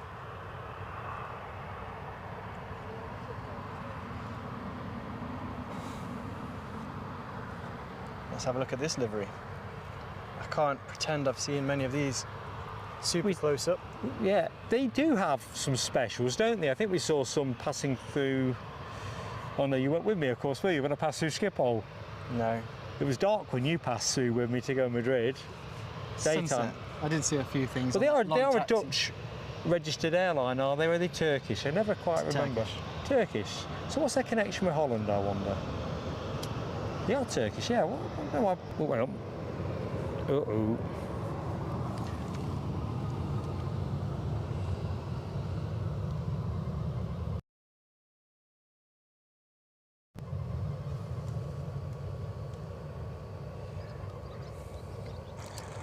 Uh-oh.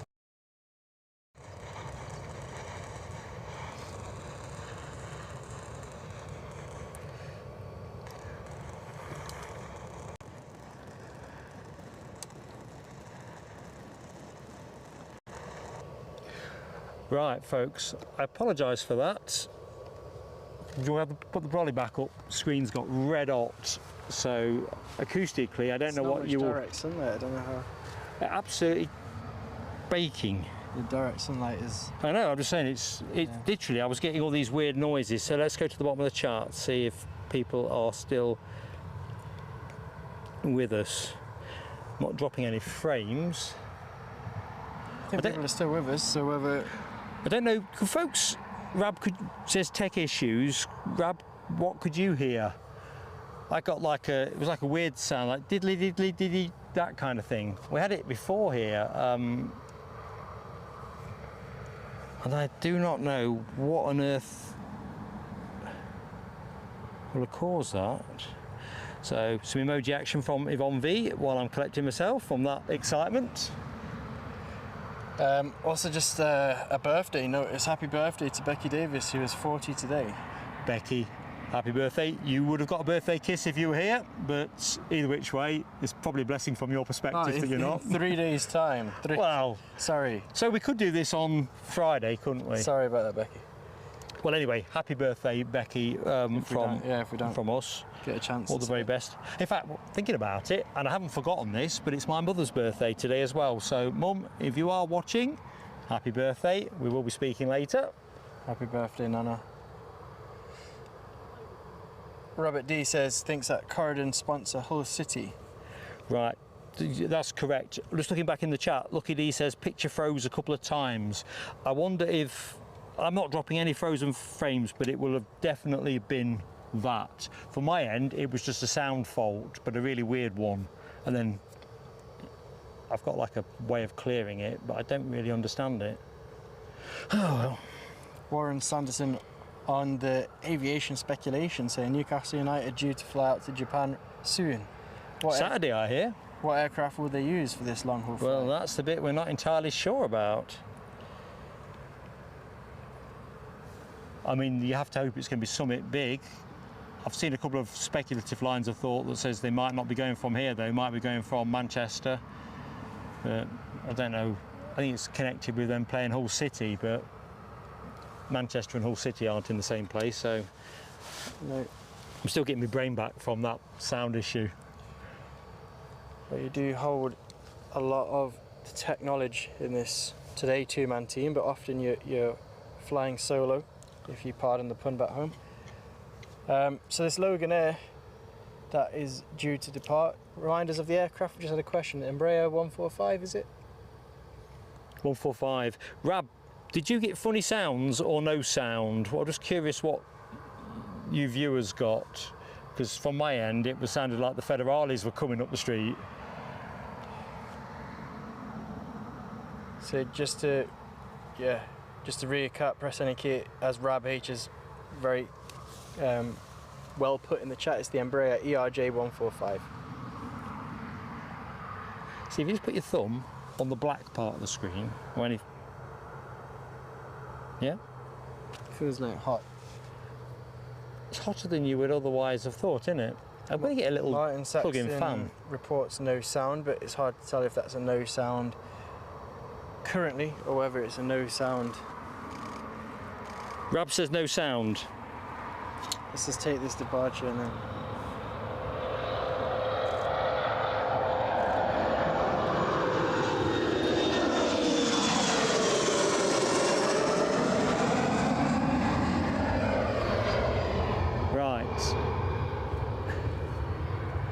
because we don't want to be confusing here. Are we saying Voxy has sound? So Louise has sound, I've got sound. So we might be crossing over in talking about what had happened. Because I'd asked Rab the question about sound. Yeah, sorry, yeah. So it was no sound. Yeah. And that was me working my way through countermeasures. So you couldn't hear what I heard, is what I've gleaned from that. So thanks for helping me out with that one, team. I'm going to say good afternoon to Robin Harrison from Morecambe. Thanks Lucky 7 as well for confirming on sound, and Mark Pride. It's one of those dive moments when something unscripted kicks in, because you kind of wonder whether it's going to be a fixable issue. Second time I've had this particular issue and it's cleared the same way both times. I'm going to take a water break, so where would be the best place? Probably that way. No. Oh, that way, but I wasn't sure what kind of water break Eddie was talking about. Turns out he's going to be having a bit of a swig of a bit of mineral water. Sam Thirlaway very kindly confirming that the Emirates triple is looking at 14.27. That'd be fairly heroic. Looks like the rear doors are closed. Looking good. In other words, that should be moving in a minute.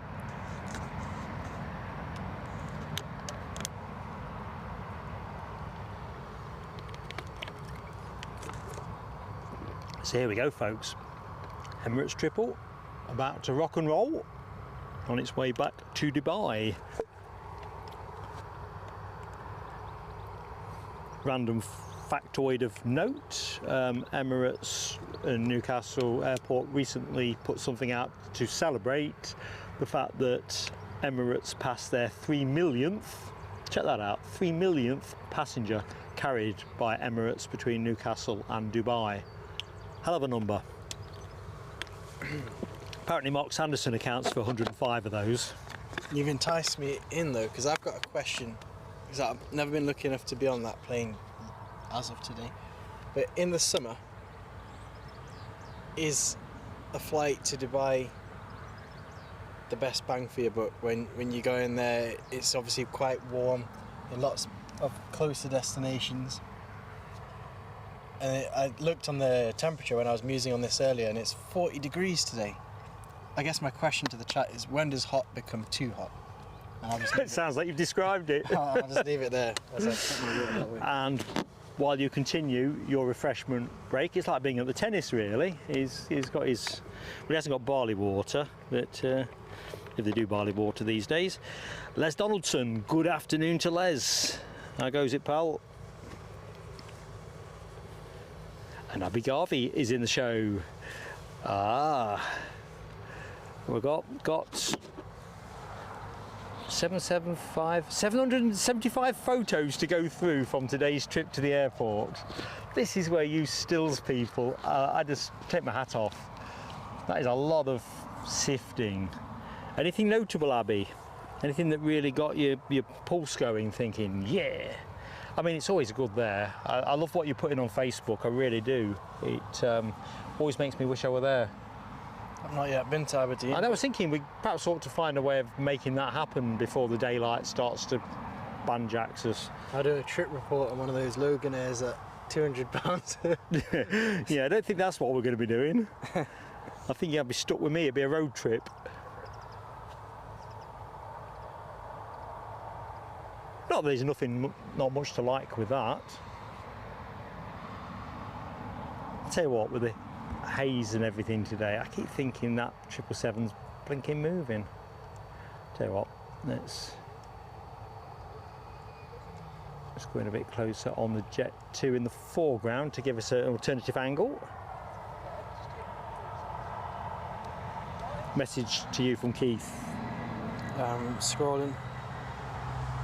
Abby saw the Alba Star. Is that 737s? I think I've seen Alba Star at both here in Edinburgh on rare occasions. You're gonna have to help me out with the Keith message, because obviously with the water break I've... Yeah, you go straight to the bottom, it's straight up from the bottom. Senior civilian instructor, there we go. So exactly, that's what I was trying to say earlier on with the wealth of experience that our community has to offer in that Facebook group. You've got Keith, for example, civilian instructor, 20 years of service, as well as being in squadrons. Would REC officer be recon? Recon? I'm not sure. But yeah, like we say, we've all got a wide variety of experiences, either in the skies or enjoying watching it. Interjecting, good afternoon to Hans Olaf Mork. Hello to you, who has pushed the like button too. So thanks, Hans. And of course, a gentle plea actually off the back of that. If you've yet to hit the like button, please do give us that like. This goes such a long way with YouTube. And if you're not yet subscribed, hit the button, it's free, and then pile into the chat and say hello. It's a nice way, if I keep going, bringing it back to the community, that I feel really does drive this channel forward. Well, they're the ones who sent us to Zurich, and or going to send us to Zurich, following a member vote. Yeah, so hitting that subscribe button is a good way, getting in the chat, good way to start that involvement. Say hi, tell us about your aviation experience. What's your favourite plane, airline, airport to spot at? Where do you spot at? Conversations endless. And certainly from experience, the people in the chat are the right kind of people you want to be talking to about those things.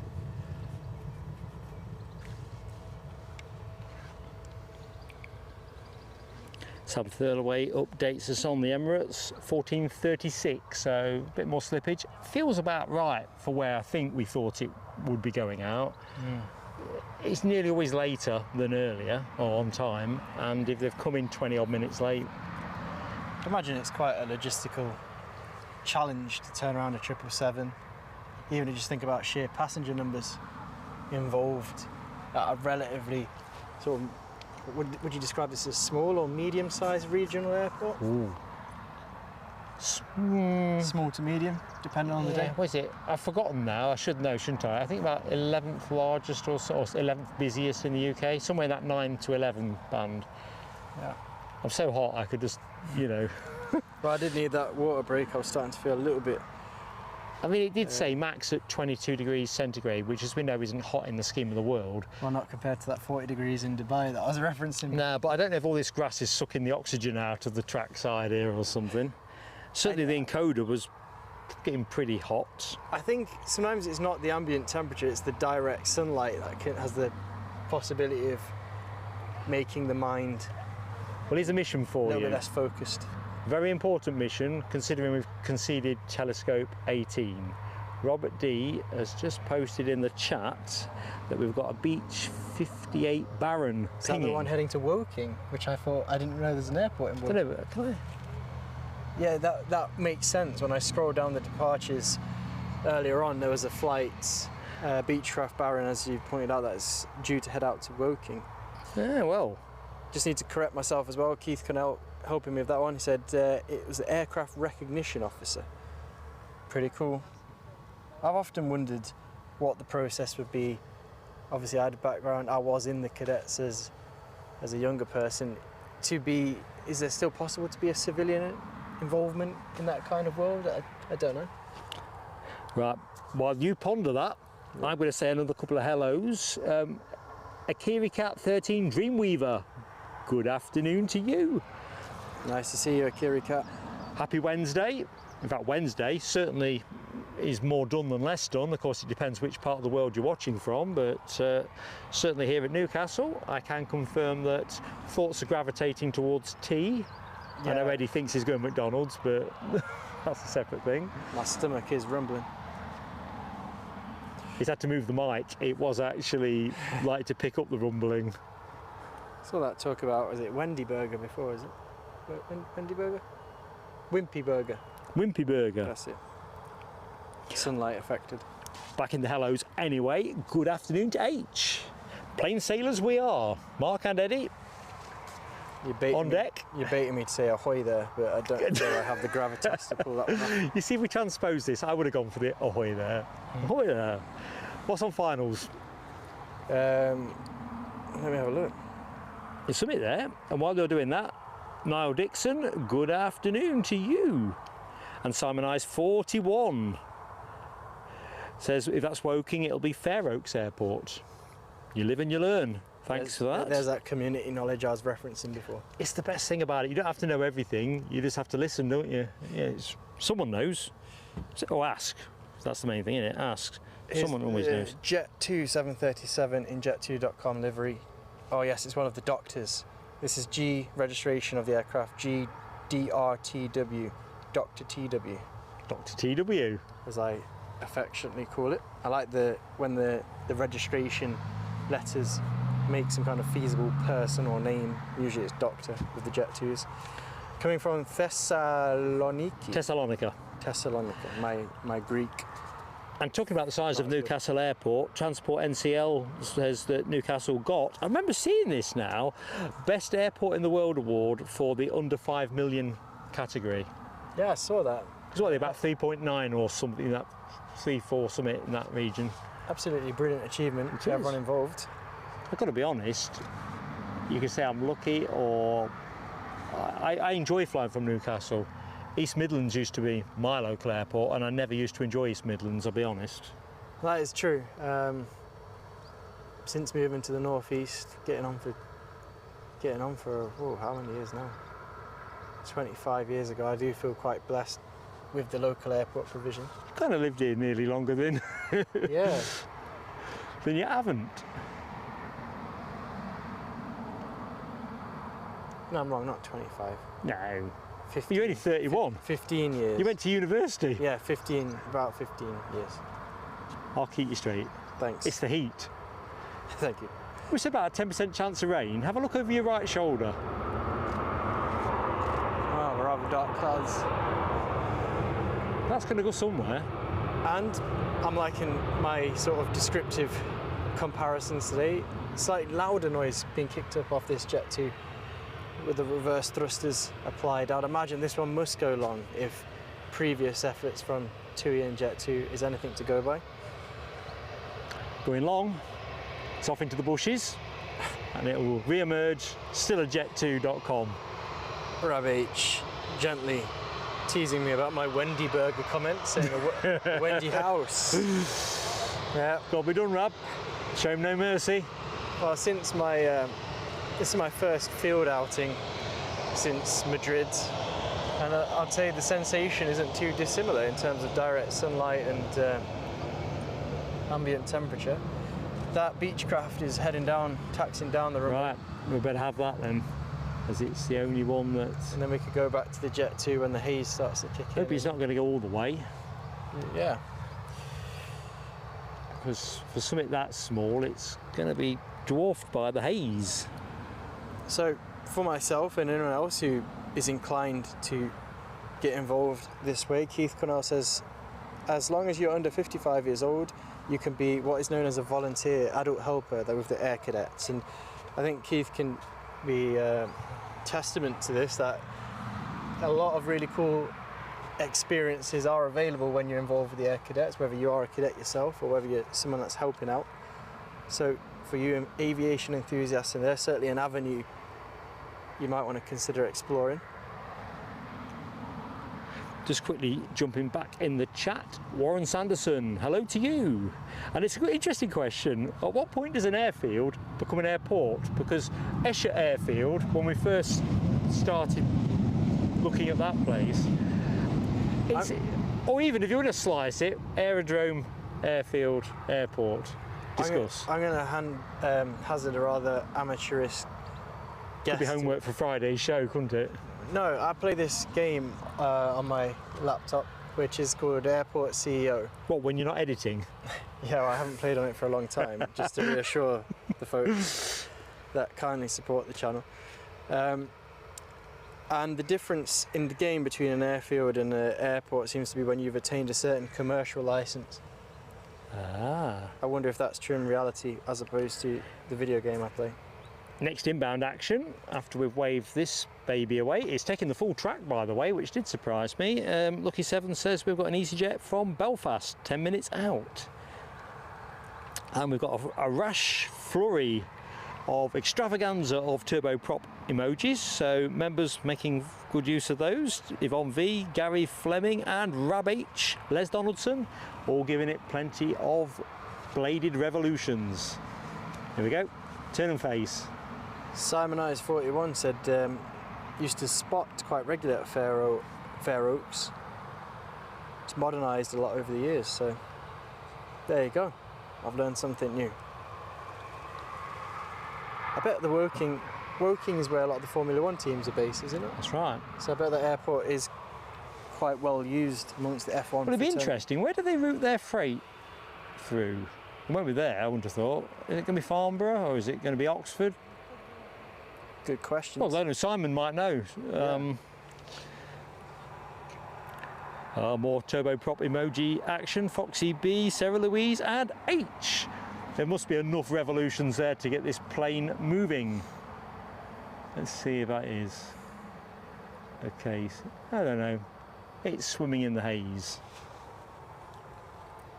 Apparently the Edelweiss A340 is over the Pennines currently, which prompts cues for Keith to sing his song from Rab H. Just looking about Rab's comment about me singing Edelweiss, because of course we're flying with Edelweiss to Zurich. Exactly so. Cripes, that went up quick. It never needed that run up, did it? I suppose from the pilot's perspective, if it's there, why not take it? You never know what's going to go wrong. Oh yeah, I'm not saying that as a qualified aviator.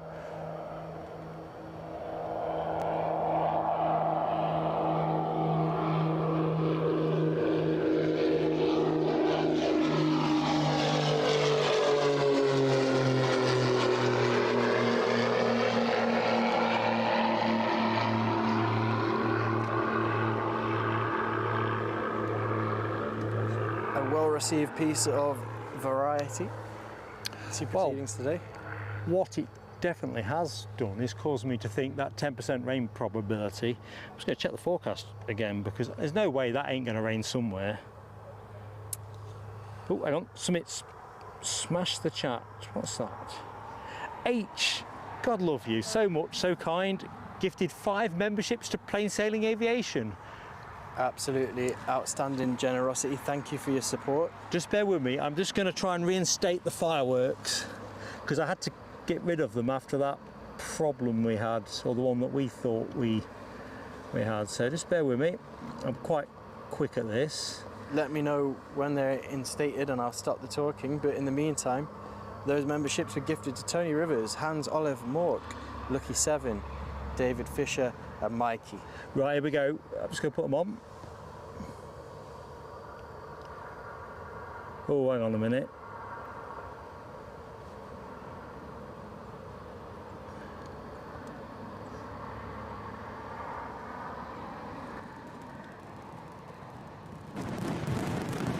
I'll take the London proceedings to say hello to Caroline as well. So fireworks are up. So H, thank you so much for your support. Just finished that hello to Caroline. It says, hello fellow plane spotters. We'll right back at you, Caroline.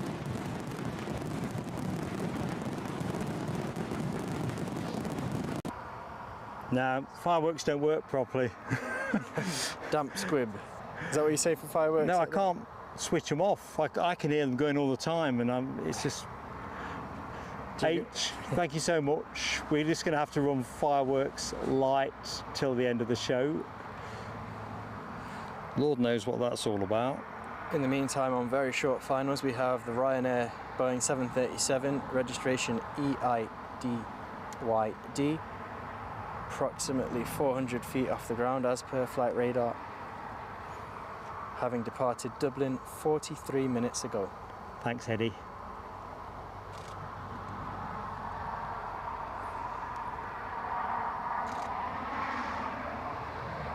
That 777 that's not in shot at the minute, still not pushed back. That surprised me.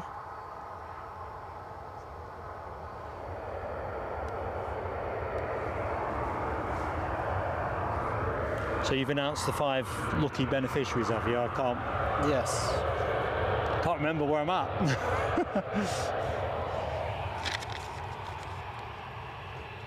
And probably not surprising, given the short distance involved in that flight. Aircraft made quite a short landing roll, if that's the right terminology, and already vacated right, heading to the stand. Where will they park, Mark? Interesting. I'm going to say gate 2. Tends to be the usual resting spot for the Dublin bound Ryanair, but we'll have to see.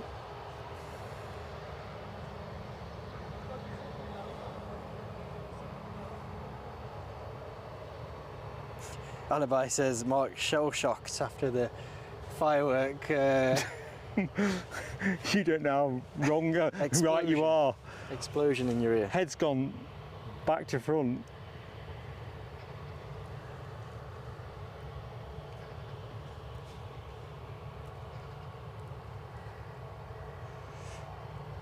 See, Dublin is an interesting one because I think one of the benefits, if we go back to our praise of Newcastle Airport, is we have connections to quite a lot of hub airports. So even if you look at the 777 to Dubai, that unlocks a large part of Asia and obviously Australia for forward routing. You've got Air France that you can use the flight to Paris Charles de Gaulle as a starting point to travelling further afield. But the Ryanair flight to Dublin is one that's always intrigued me because the flight price to get out to Dublin is very cheap. The onward flights that you can get from Dublin, likewise, very affordable in the scheme of aviation. But actually trying to find a hotel to stay overnight in Dublin at a reasonable price to bring the whole envelope together, quite the challenge.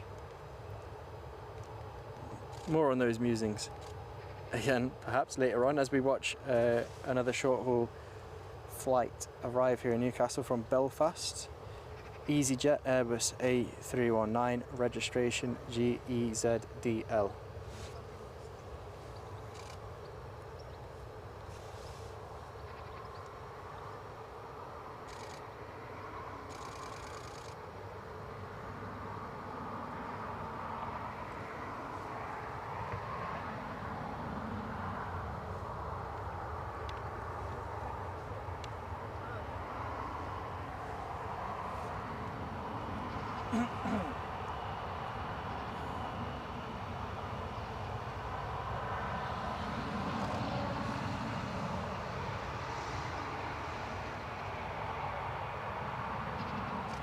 Transport NCL, I think, echoing what I was saying before about code sharing in and connections. So a lot of code sharing flights make their way into Newcastle, so you can obviously, I think Qantas would be using British Airways and Lufthansa from London Heathrow, Virgin Atlantic, and Delta code sharing with Air France KLM. I think we are quite blessed with links to a variety of hub airports for onward travel. Well, I tend to look more towards Amsterdam Schiphol than I do Heathrow for the kind of routes we're doing for our guest streams. My one experience on KLM, and it is, the sample size is very small, but I was very impressed with the customer experience. Obviously British Airways, we know, is a very reputable brand in airlines. Reputable, eh? That's the right word, is it? Yeah, I would say you're damning them with faint praise, really. Yeah, but I think that the KLM experience for me, my personal experience, was superior, and if the flight prices permitted it, I probably would look first at KLM via Amsterdam. That said, the transfer can be a bit hairy in Schiphol though, can't it? Sometimes if you're trying to catch an on board. I think distances between gates is challenging. When we went for the Madrid, the queues, simply the queues. Well, the passport control bit was ridiculous at that time, but when I went more recently to Munich, that was an absolute breeze. I suppose, I guess it's time of the day, time of year, perhaps factors involved there. Robert D keeping us honest, saying the Eurowings arriving in 17 minutes, and I'm very much looking forward to that. like I said, it almost feels like a full house of liveries today, at least the liveries that we see regularly here at Newcastle.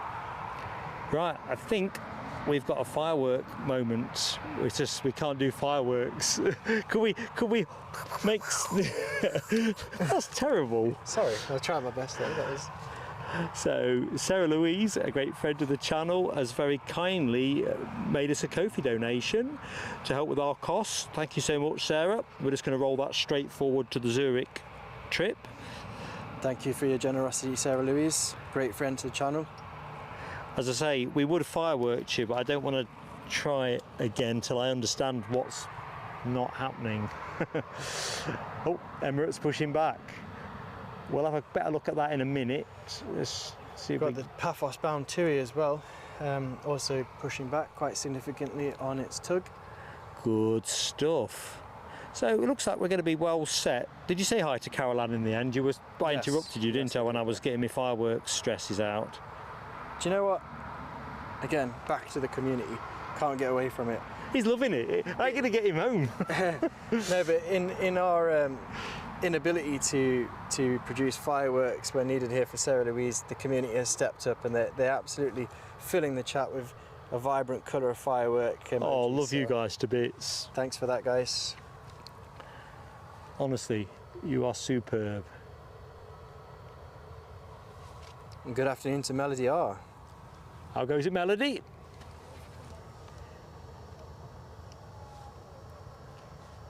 Now, the tarmac at Newcastle is looking like my favourite kind of parking lot at the moment. There's 777 shortly to depart, there's a Tui, there's a Jet2.com livery, more Tui liveries, EasyJet, quite the array of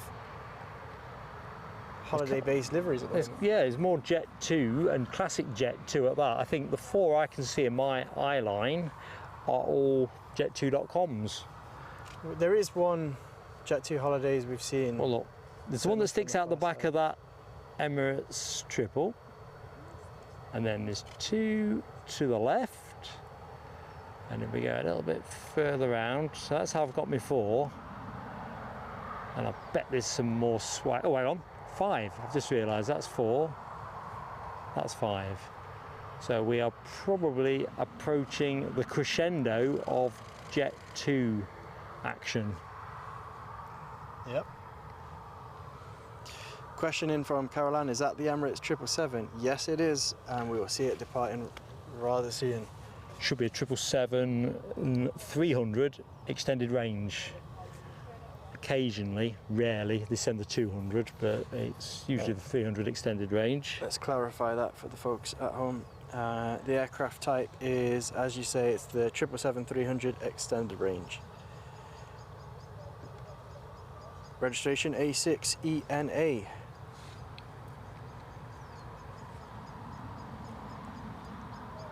And those avgeeks, I think we all got our favourite things about aviation, but those who enjoy the mystique of where aircraft have been and where they're headed to, I'm just seeing that before the destination before arriving here in Newcastle, obviously if we exclude Dubai where it's based, was actually Hanoi. So, right. So this aircraft yesterday Very cool. was in Hanoi, and that's what I love. But then, rather less interestingly, no offence to our Irish viewers, but given the fact we've just seen a Ryanair aircraft, it was in Dublin, a bit closer to home before Hanoi, but then back a bit further afield to Manila, if I can get the words out before that. The Thriller in Manila. Do you remember that, folks?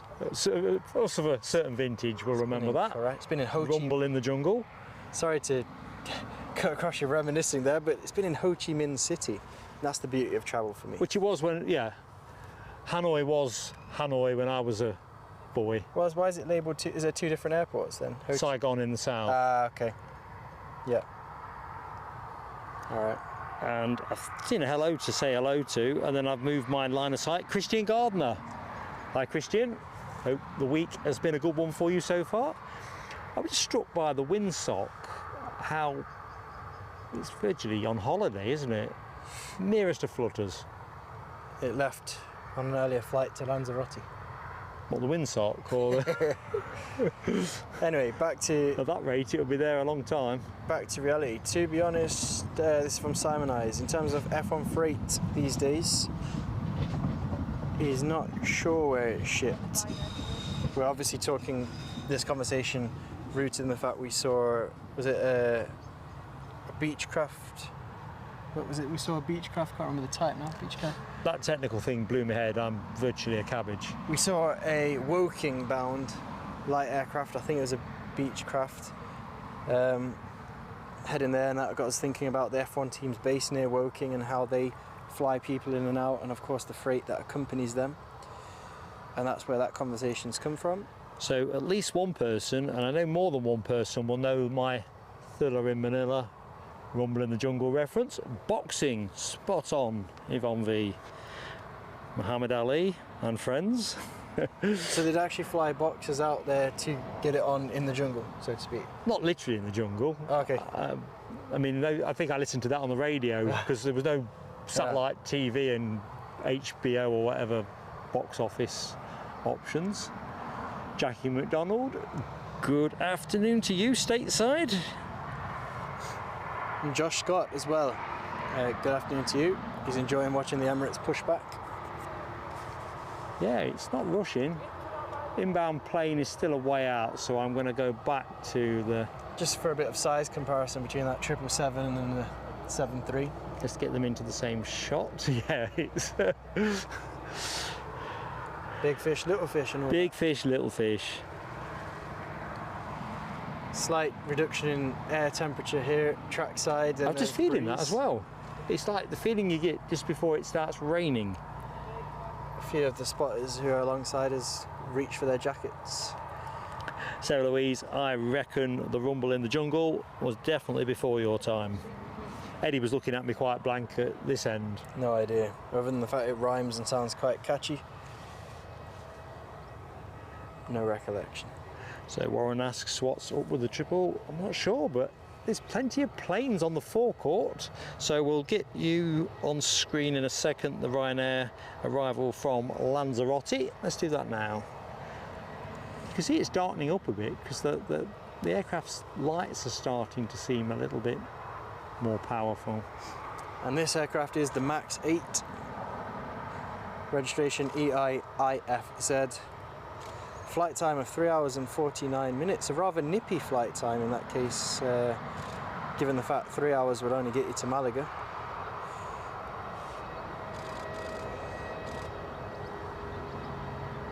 Rally scheduled to get you to Malaga, often comes in a little bit faster.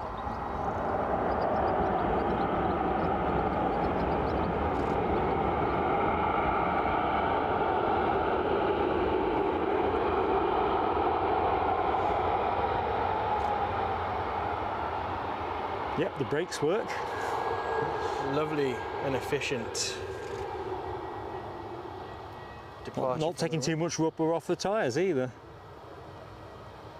I mean, I do like it when they go long because we get a nice close-up of it, but I admire the... No, it's handy this is because it'll kind of drift into shot with the 777. Yep, that'll be a nice perspective.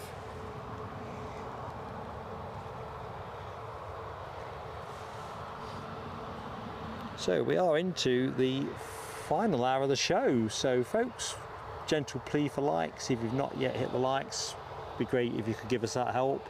And if you're not yet subscribed to the channel, it would be fantastic. Of course, it's entirely free to be subscribed. Membership option is available separately under that little $sign, which you can click on without obligation. Main thing is you're enjoying the show, and thank you for spending your time with us. You're here with Mark and Eddie at Newcastle, and you're just about to see the star heavy of the day. Rab H reports a bit of crabbing on arrival there, and it doesn't surprise me because I'm straining my eyes to see that windsock at the far end of the airfield, and it is definitely in a crosswind position. Obviously nothing overly significant, but I didn't pick up the crabbing with my with the naked eye. But then again, I was engrossed in reading about the aircraft itself and its specification type. So I'm just going to fetch Meta up, I think, just to have a look at the crosswind. That's quite a nice parking shot, isn't it? Got Emirates, Ryanair.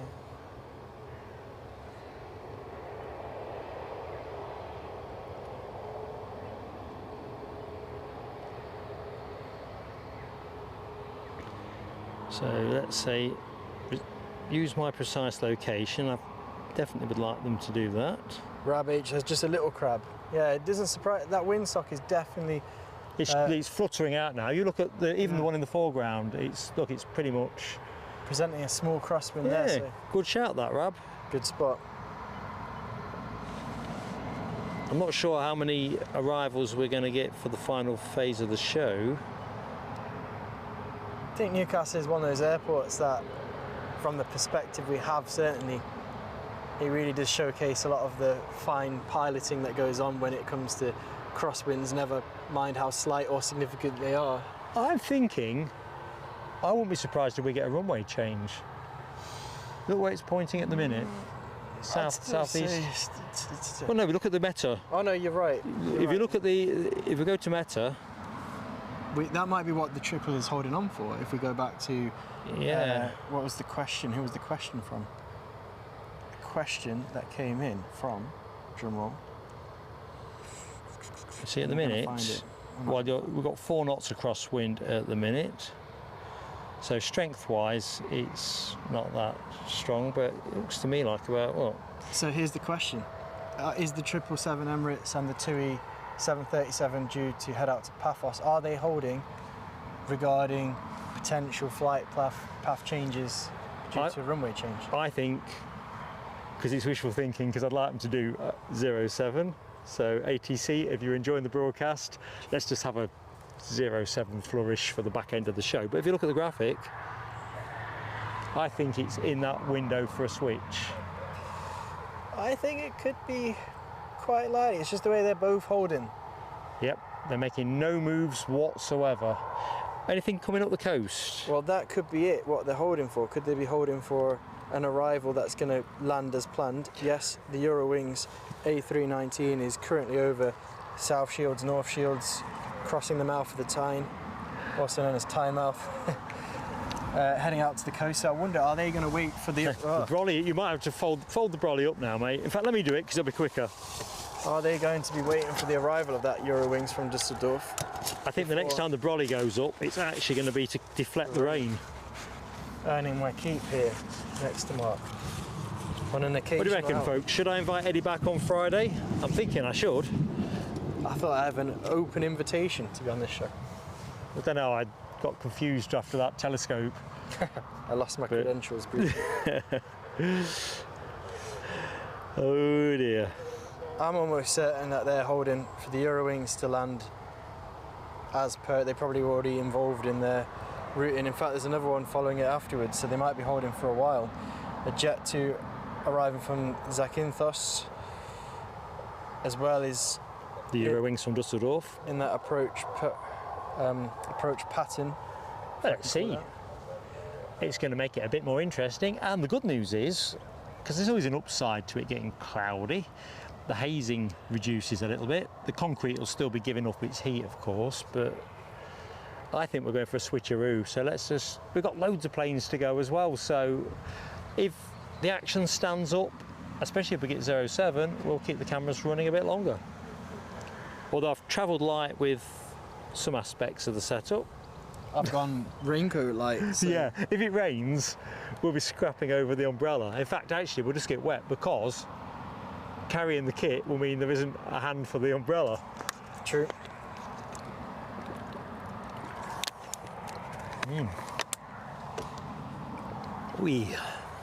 It's probably a blessing though, because it saves the kit cooking up.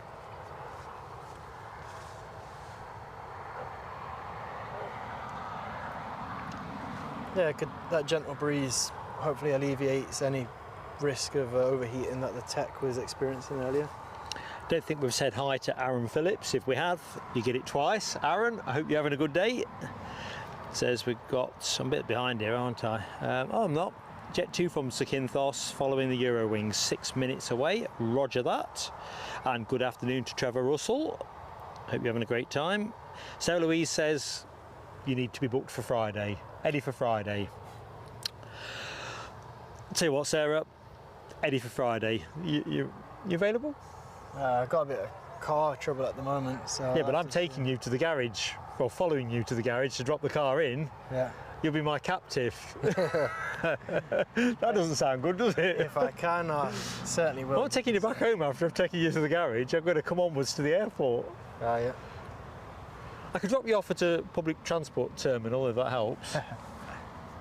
Look, Sarah has voted for you. You may have other supporters in the chat, I don't know. Les says Eddie to do the end of stream. I'm guessing that's to camera. Transport NCL says listening on ATC, referencing the movement of the Tui flight, so that might be heading out sooner rather than later. But I'd say almost certainly this is looking like a potential runway change. It is, isn't it? All the signs say runway change. Loads of planes to work our way through. Eurowings inbound. Thank you, Warren Sanderson, for your kind comment. The clip-on mics we use are very good, and again, that's something that membership has enabled us to upgrade previously with the income in. So that's definitely been money well spent. But thank you for that. Cue excited fireworks. I haven't got any fireworks. Well, let's just say a very big thanks then to Terry the artist. Terry the artist. A very big thanks from Mark, definitely. From our Eddie. Yeah, he says a bit towards fuel. Thank you very much. It's generosity like that and the constant support of the members that keeps us going as a channel and bringing you, hopefully, these enjoyable aviation experiences to you guys all at home. Absolutely massive thanks, Terry, great friend of the channel. And of course with Ko-fi we get to keep all the dough. Exactly so. Which really helps us punch our weight, whereas obviously YouTube, if they handle it, have to take their cut. So it's straight into further experiences. It's exactly that. Just seen the comment from Transport NCL, who's actually tracking ATC at the minute on radio. Good stuff. I'll let you pick that message up because I'll put the camera on the inbound Eurowings. I've been very much looking forward to this Eurowings. Haven't seen one up close. Travelled on them last summer actually. Me too. I deprived myself of sampling some of the German cuisine aboard because I thought I'd be able to get some at Dusseldorf Airport, but airports are a bit different out in Germany, or at least Dusseldorf was, where there's a lot of shops before security. Bit of a crab on. That there is. Get that emoji going, members. Nicely done. Anyway, you were saying, Eddie, you wanted to have a palatial meal at... Well, I thought, hold on for the airport, there's bound to be somewhere rather nice to have a bit of bratwurst or currywurst or something like that, so I didn't have on board the aircraft. I arrived in the Dusseldorf, did the transfer that I needed to do between, well, arrival terminal into the main terminal, but I just couldn't convince myself that there would be shops beyond the security because they had a lot of shops and restaurants pre-security. I ended up having more generic cuisine and regretted it ultimately because then I was full by the time I discovered some typical German restaurant post-security. Well, look, here's the thing. Post-security and show regulars, obviously I apologise, you've heard this story probably 50 times. When I passed through there after we streamed and we had all the troubles with the power banks and whatever, so I'm absolutely sweating like a pig. Hot day, I'm stressed, feeling unhappy that I've basically lost 200 quid's worth of kit, not feeling great. But when I got through security, and there was quite a few restaurants in that first bit, I had the most fantastic meal. And, well, in fact, I'm not panning the camera now properly because I'm remembering it. It was gorgeous. Yeah. Washed down with a nice cold one. See, I did notice this summer there were a few decently priced flights to Dusseldorf. I love Dusseldorf. But again, I just couldn't make it work logistically to the onward bound destination. But we were on about hub airports that Newcastle was connected to. The Dusseldorf link opens up a variety of options with Eurowings. The one I've not been too impressed with from the financial side, I'm sure it's a lovely experience on board, and you might have been on this, Lufthansa. I haven't found it very financially enticing to fly out to Frankfurt and catch an onward. It was okay what I got for that. I think if I go off the top of my head, I think flying back from Frankfurt into Newcastle was around 200 quid, 209 quid, which is pricey because when I came back from Dusseldorf with Eurowings, Yeah. that was sort of like 120 quid or something like that. It's not much distance difference. I think 200 probably for the, if you think about, if you compare it to what a train ticket might cost you to go from Newcastle to London. Yeah, you won't get to York for some of these prices. It doesn't feel outrageous, but then again, I think the average consumer, and I'm going to put myself in that basket, when you know that there's flights to Malaga for 20 quid, suddenly those flights that are £200 feel a bit chastening when you're looking at the budget anyway. Let me just quickly interject. A, good afternoon to Ian Nicholson, and B, I see Ian has joined the PSA Crew Lounge, great friend of the channel. I'm sure you've been a member before, so I'm not sure why it's not giving you a different badge credit. He has got the blue badge as opposed to... It has, it's appeared, sorry, yeah. Yeah. So welcome back, for Ian. me. Been a great friend to the channel, and yeah, just great to hang out. Have you finished work? Let's get down to the social stuff while we watch to see if we've got any more crabbing, so get your crab emojis ready. Team PSA did great on the crabbing emojis on the last arrival from Dusseldorf. Let's see him back in the chat again. I'd even packed the toga emoji for today, just in case. Anyway, sorry Ian, I forgot to complete where I was going with this. We've got some kind of tech issue with the fireworks, so we're not doing fireworks for the rest of the show. I'll stop talking now.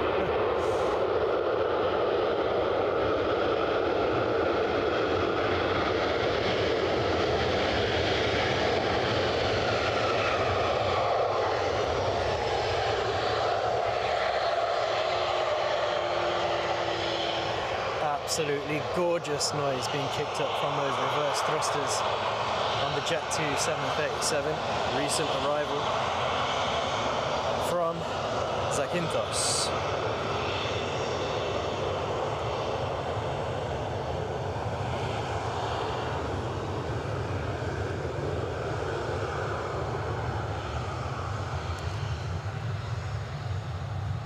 We're talking a relative value.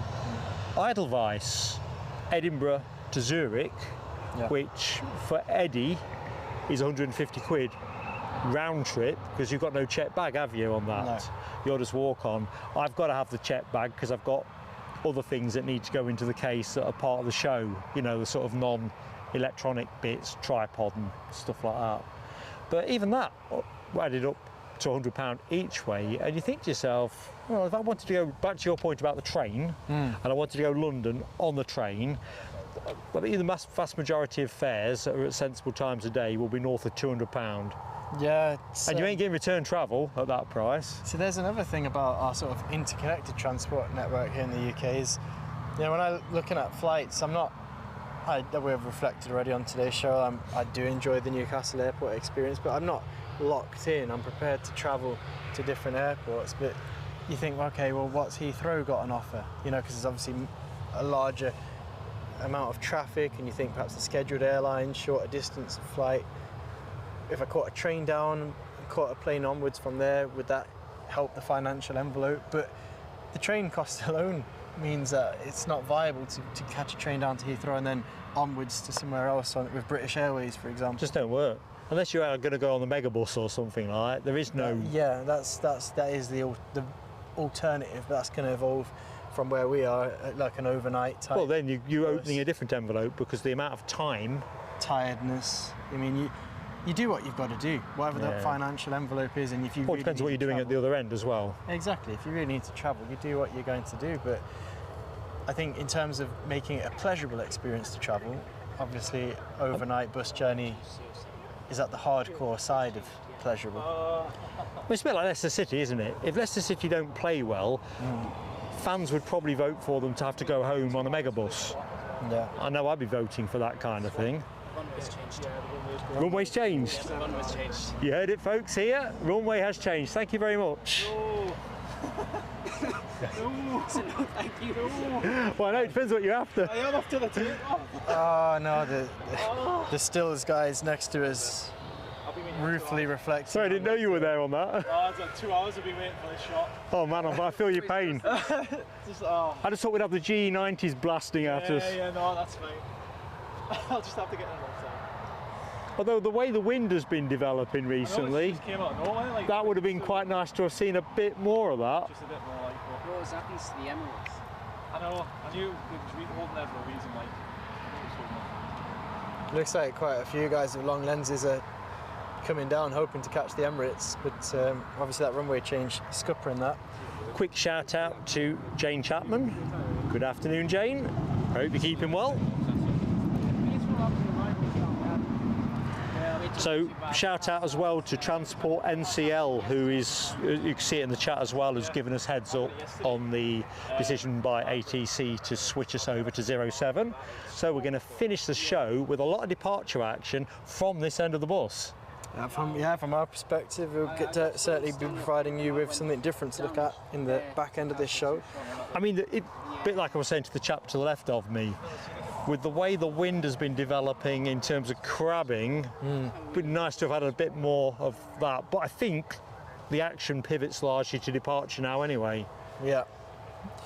Just want to jump on what Tony Cage just said there. Pricing disparity disgrace in the UK. If you have children travelling to another airport, just isn't an option. That is the boat I'm in, you see. So ultimately, I like to explore options in terms of finding economic flights to places so I can travel a little bit more. But ultimately, it all comes back to Newcastle or Edinburgh in the end, because the logistics when you're with a young child is just mind-numbing. Oh, do us a favour, lads. Just dial it down a little bit. I haven't heard you all afternoon, so I didn't even know you were there. Thanks, lads. It's funny, I spent all my time looking forward and hadn't realised there's a great group of people to my left. No, it's great to be accompanied. I mean, I'm obviously not here as much as you, which we've had a little talk about before, but it's just great to be among like-minded people enjoying the aviation. Oh, looking at Ian, you might have covered this. I was momentarily distracted. Ian Nicholson's comment about Brighton Vikings Cross 160 return. Unbelievable. That is, I don't think that's a typical price though for that journey though, is it? Weekend is a starting point. Hopefully not. I think it's like everything. It's the same with aviation, isn't it? There are still some great prices out there. But it's a bit like the moving wall, isn't it? How many times have you browsed a price with an airline and come back to it a few hours later and it's gone up? It's so stressful. The paranoias I have these days about researching the flights, and then suddenly that might trigger an algorithm with the website, and they'll suddenly start increasing the price on it. It's like fun and games. Right. So I can see some more movement. This might be the first to go, perhaps. Tui pushing back over the far side. There's a few, I think, ready to go. So we're going to get a procession, folks. So bam, bam, bam, bam. I imagine it's going to hot up quite quickly here. Well, which actually, ironically is the inverse to the air temperature, which is cooling down. It genuinely feels like rain is in the offing. Probably be a flash shower if it comes. I'm just refreshing the Met Office page. So they have upped the chance of rain in this segment of the afternoon now to 10%. So it was at 5, they've doubled it. Good afternoon to Lowlander. Lowlander, how are you doing, my friend? Hope you are still on the up. Tony Rivers reflects something that I dabbled with around Christmas time, I feel, or maybe it was a year ago now, using a VPN or private browser to search for flights. I have tried that, but I couldn't convince myself that the differential was there enough to warrant paying for a VPN or a private browser. But it's not something I wouldn't be prepared to have a go at again in the future, because obviously no one likes the idea that they're being taken advantage of just because they're looking and browsing. And you know it works like this. So even if you say no to everything bar essential cookies, Yeah. you can't browse anything. If you browse Pete Caps, picking something up, I'm looking at Eddie wearing his Pete Cap, bad boy style, back to front. But if you browse red Pete Caps, every time you open your home page up, you're going to find an advert there for red Pete Caps. Yeah. And each time you go on, even websites that you frequent relatively often, is the fact that you're always getting asked, do you have permission for this, permission for that? They must be harvesting an incredible amount of data these days. Some of these websites. Sticking with this, because I know some friends of ours in the show, and Alibi might be one that's using DuckDuckGo. I know Michelle Johnson uses it, and there was on my to-do list to swap our browser out for that. Is the thinking behind that that is a browser that has Does it more privacy? give you more privacy? Loving the Tui emojis, guys. Foxy B, Gary Fleming, Les Donaldson, We just want some planes to move. Simon E. It's a parking lot. We need to get some movement here, folks. Loads of planes here, folks, and a big, hearty good afternoon to Audrey McDonald. Good afternoon, Audrey.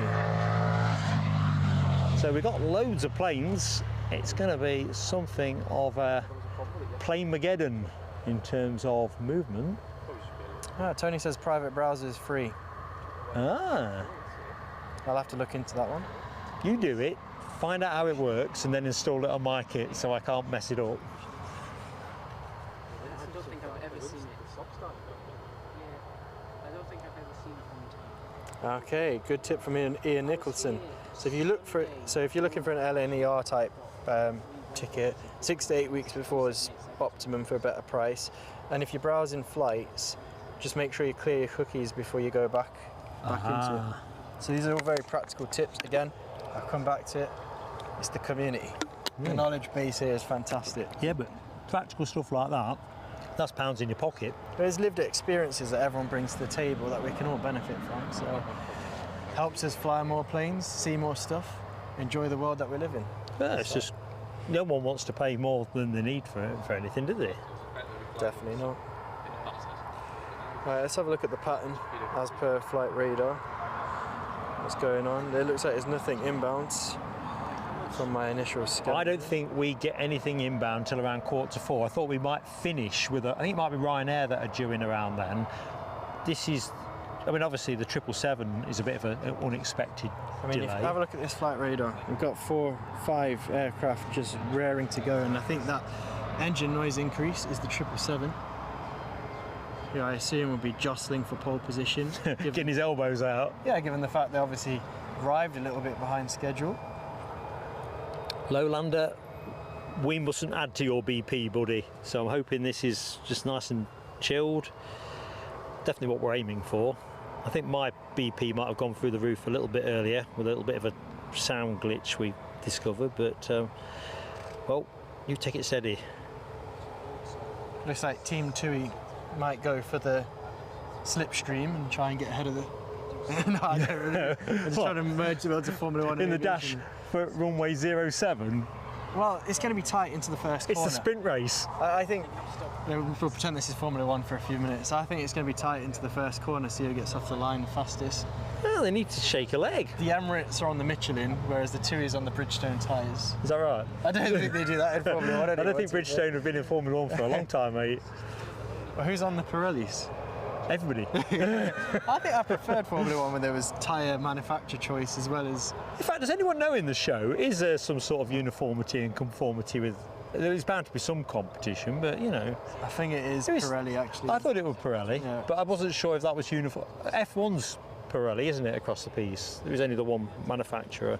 Well, the Paphos-bound Tui is on the intermediates, just in case that rain shower does hit. It's a split strategy. Right, here's the other thing, folks. If the rain shower really comes down bonkers, right, which we're not saying it's gonna, but there's a cloud directly above us with all of those signs. If you lose us suddenly, it's because we've had to batten the hatches down. Well, I completely agree with that, but there's two things I want to say. Tui's off the line the fastest. I'm not sure where that's bound to, because I think the Paphos-bound one's the one next to the Emirates. But can we give an award for turnaround of the day? That Coredon's already gone shark mode on the far side of the terminal. Tell you what, let's go to it. Eddie's right.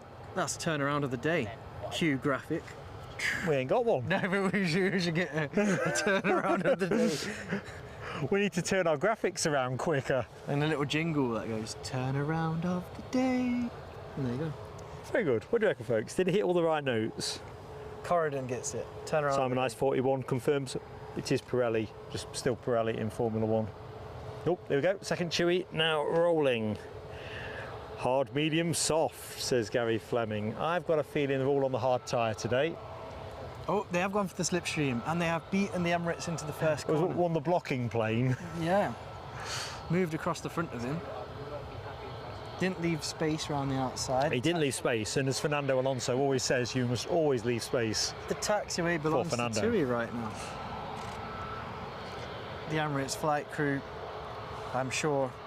Right, folks, strap in. We've got a rash of 07 departures. Planes heading out away from us, so we're behind the start-up position, off towards the North Sea. So you'll have had one of those nice days that comes along every so often, where you get to see both runways in use. Just a single track here, 2,330 metres or thereabouts, and you will have seen both ends in operation. We've had it all today. I think we've got to watch, is the rivals going to get right tasty, those that we get, because they're going to come in Overhead. and off very little sighting. So the aircraft in the foreground is G-Tums, G-T-U-M-Z, and that is heading off to Paphos. As my phone battery is almost depleted, I'm going to have to go over to tablet. Do you want to hot charge it? I don't think we'll have the right cable. It's like... Use my phone then. Yep. And G-Tummel is following it, G-T-U-M-L, and that's going to Tenerife. Flight times, I would imagine, are both going to be in that 3 to 4 hour window. And with Rab H as well, back to the weather. Trust what you see in the sky, and that's why I'm genuinely thinking a drenching is possible. There we go. Right, first 07 departure of the show. There is G-Tums, Paphos bound. Lots of excited customers aboard, I'm sure. Already anticipating their evening meal. I'm anticipating my evening meal. And the fun holiday-related activities that's awaiting them. Slight movement in the tail rudder.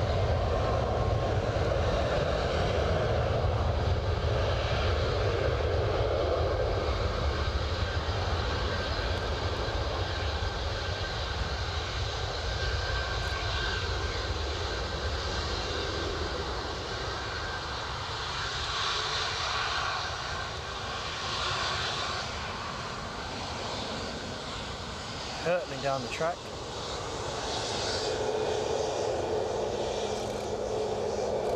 We've got nose up, wheel up, positive climb, into the shadow of the low cloud on the far end of the airfield.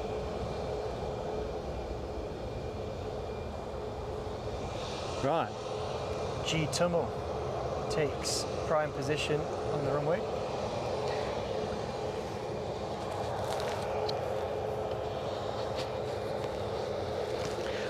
Audrey asks, why is the Emirates triple still here? I'm not entirely sure, but we're eternally grateful. It came in a bit late. My rather silly answer is because the Tui were off the line faster and took track position. But obviously there will be a real reason. Thank you, HGC. It's quite nice to watch them climb out from here. So Coredon next to go, next but one. Is that off to Antalya? I think so. You think I'd do rather better than yes. So if your phone is Phone's dead now. at the point, are you out? Yeah, I'm out. Go with my phone then.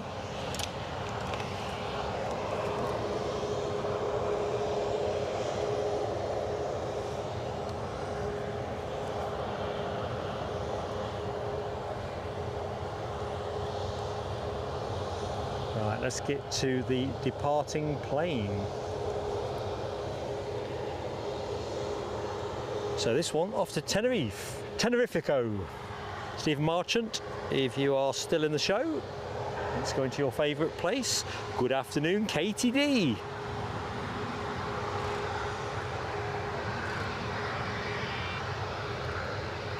Jackie McDonald, I think all the pilots probably did enjoy a little bit of downtime.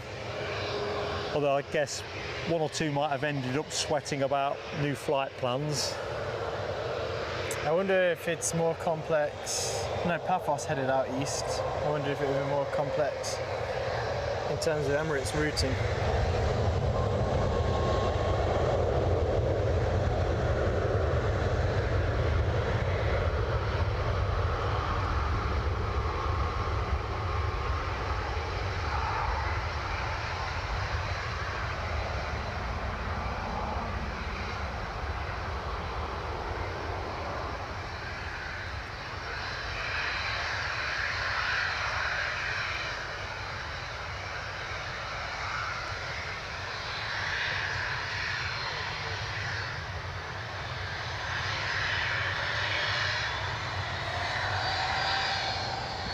As the Tui 737 soars towards the clouds, Coredon's turning up the noise in the foreground.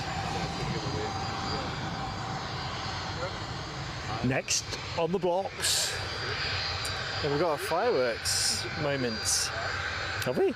Very kind act of generosity from Ian Nicholson, who gifts one plain sailing aviation membership. Ian Nicholson, you are such a mate. Thank you, buddy. Who's got it, Eddie? Well, very big coincidence that literally the message before was from someone called Mabube Gadera. He says, "Hi there, my friends in Newcastle. Good time, everyone in the chat." And he's jumped straight in and become a member. So brilliant. Thanks for the generosity, Ian, and welcome aboard, Mabube. I'm just going to pause with that thought there because the Coredon is getting mighty noisy.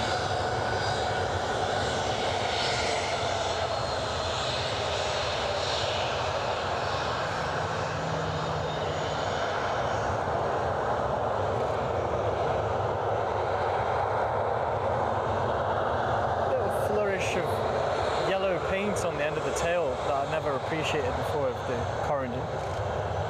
I thought it was purely a sort of a orangey red and white.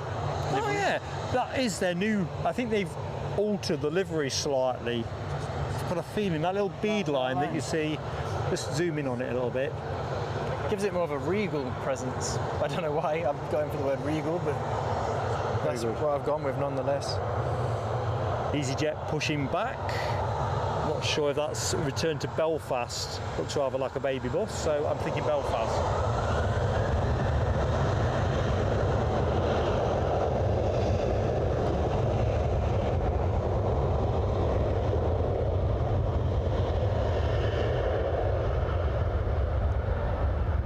What's the charge looking like on the phone? Plenty.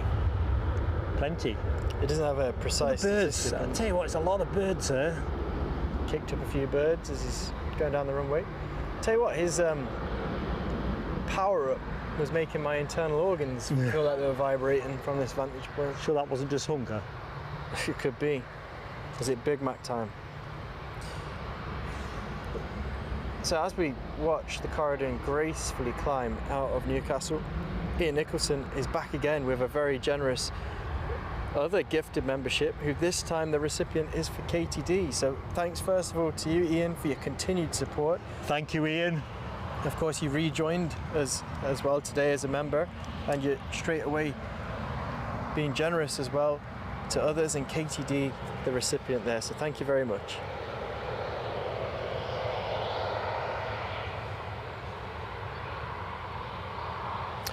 Robert D says Eurowings are now pinging as well, so that's another pretty swift turnaround, is it not?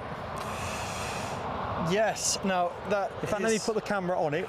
Carry on, Eddie. potentially making a mockery of my it's not that. turnaround of the day, if that is turning around already, because I No, thought it's a bit further around, but the Coredon was leaping. very, very sharp. Eurowings trying to best them. Got a Jet2 in the foreground. Everyone's jumping and jiving, and the 777 is marooned. When I say marooned, there it is.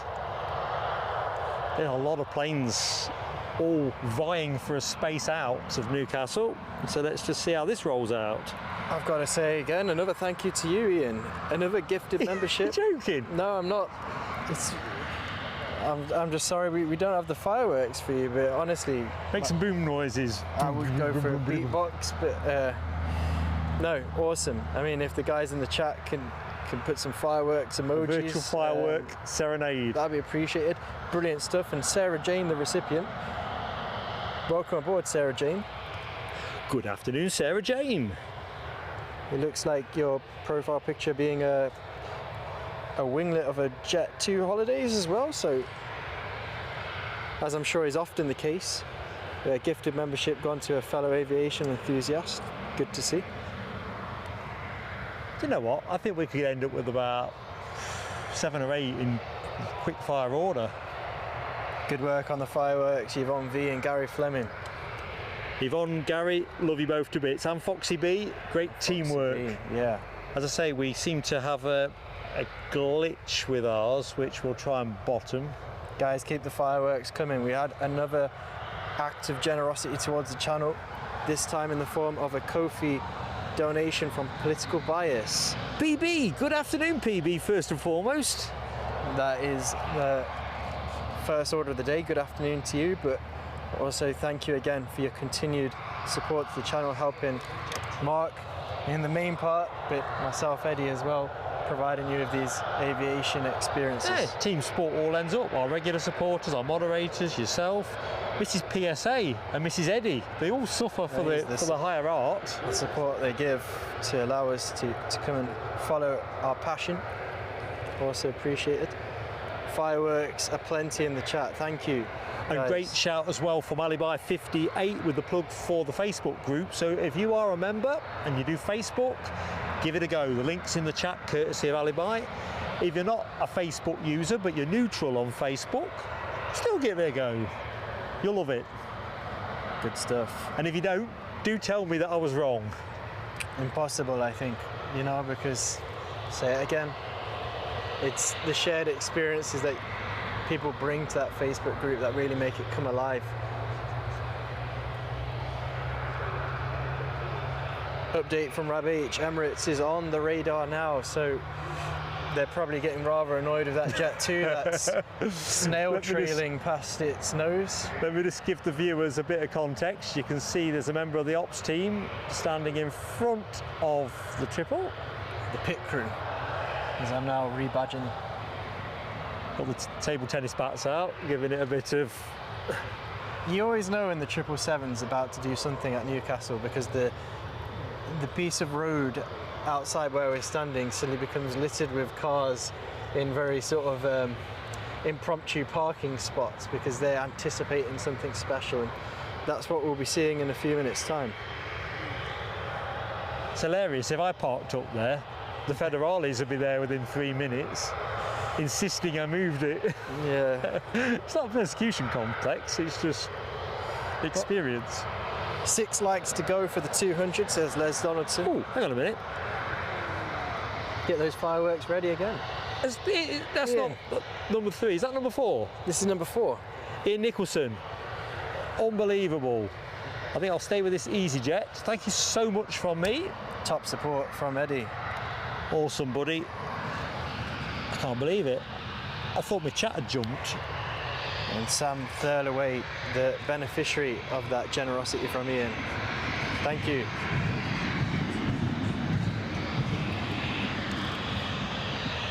So, back to the action. EasyJet A319 heading back out. Have we confirmed, is it going to Belfast? It's definitely going Belfast. Belfast. Good afternoon, Helen Hibbins and John Driscoll. Welcome to Newcastle. Yeah, this is going Belfast. Belfast bound. Half an hour thereabouts. Take us longer to get home. True that. Is he going for a straight away power up, or is he going to pause? He's going for it. Straight up.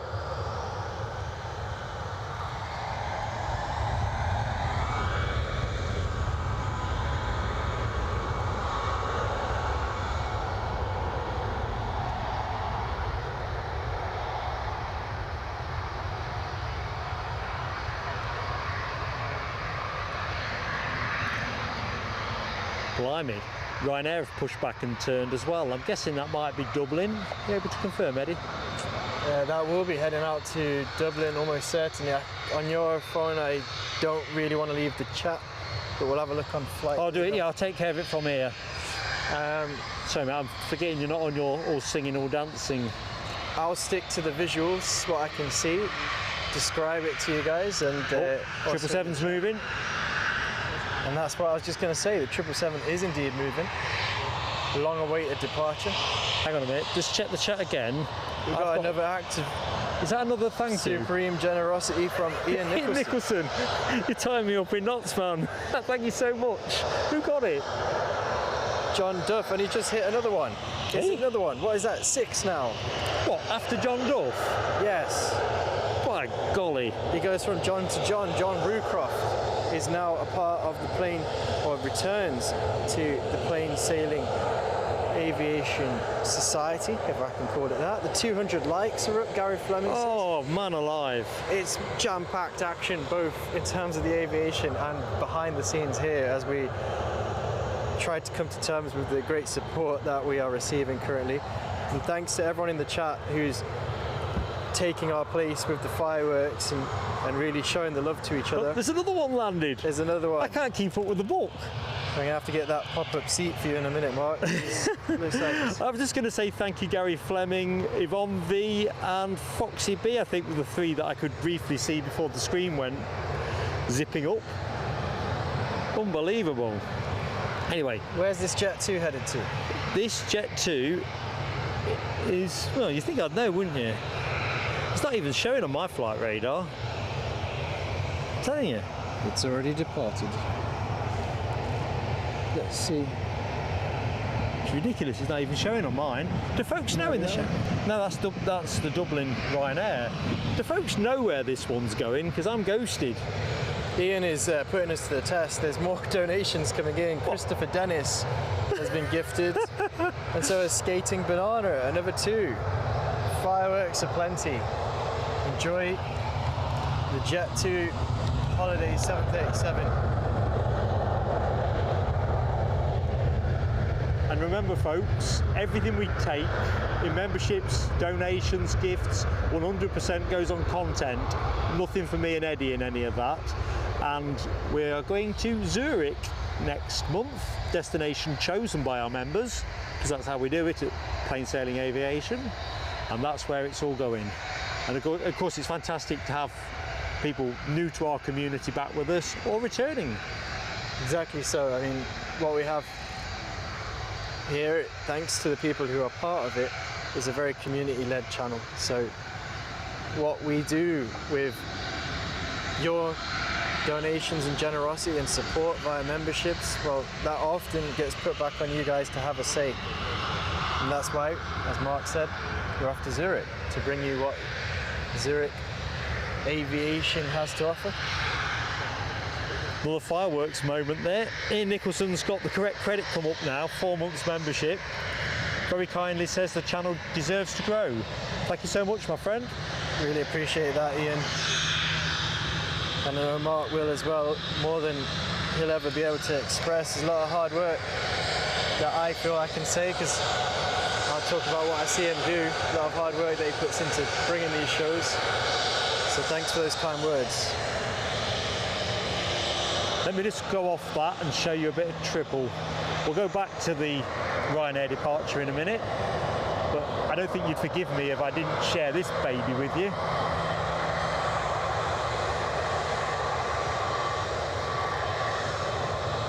While we're on the 777, feels like an apt way to say thank you very much to Les Donaldson, who's donated $4.99 for Eddie to get some Toblerone. Don't spoil him, Les. That I will, Les. But with your permission, I'll source the Toblerone. He goes hyperactive. And we'll throw that £5 towards bringing you guys more live streams. You know, it's I will make sure I'll put photographic evidence that I have got that Toblerone. Skating Banana, good afternoon to you. Andy, isn't it, if I remember correctly? Correct me if I'm wrong, but I think it's Andy. One of the beneficiaries of the gifted membership from Ian.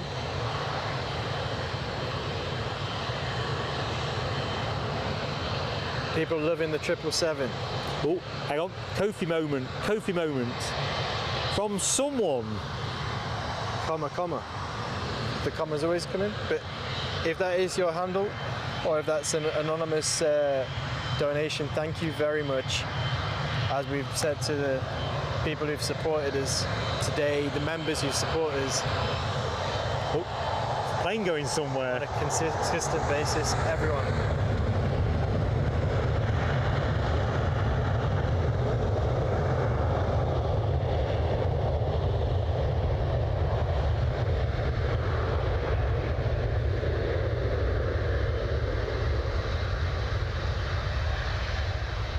Seven next to go, folks. If you've yet to hit that like button, please give us that help.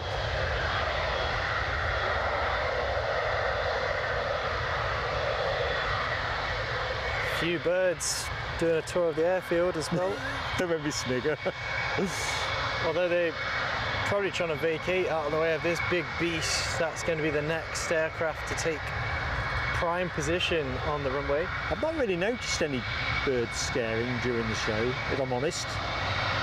There is a lot of synchronized pushbacks on the go. Jet2 and Tui are plenty. Let me just give a bit of that to the team. So that's to the left. There's our triple. And then to the right, we've got a bit more synchronized pushback. But of course, this is what you want to see. It's absolute aviation chaos on the tarmac. Hang on a minute, there's something else landed. I think Yvonne's taken... I think Yvonne might have been someone, as in the someone who donated via code. Yvonne, you're a great friend to the channel. Grateful if you could just be sure on that one, please, Eddie. Thank you, Yvonne.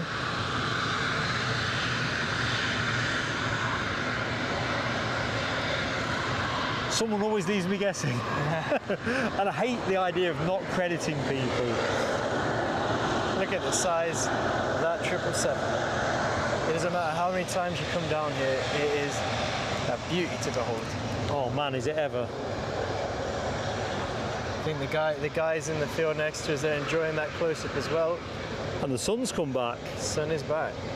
Hopefully provided. Oh, thanks Yvonne for confirming. Brilliant, Yvonne. God love you, thank you so much. Thank you. Plane of the day says Gary Fleming. Anybody else in for plane of the day? It feels like it's been under our noses for quite some time, so it's probably been plane of the day quite a few times.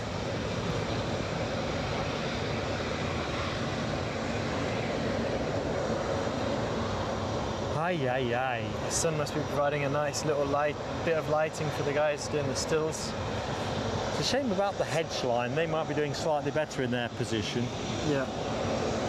The starboard engines for us largely obscured, although look at the heat coming out on the port side. You can see the haze belching out. Look at that, folks.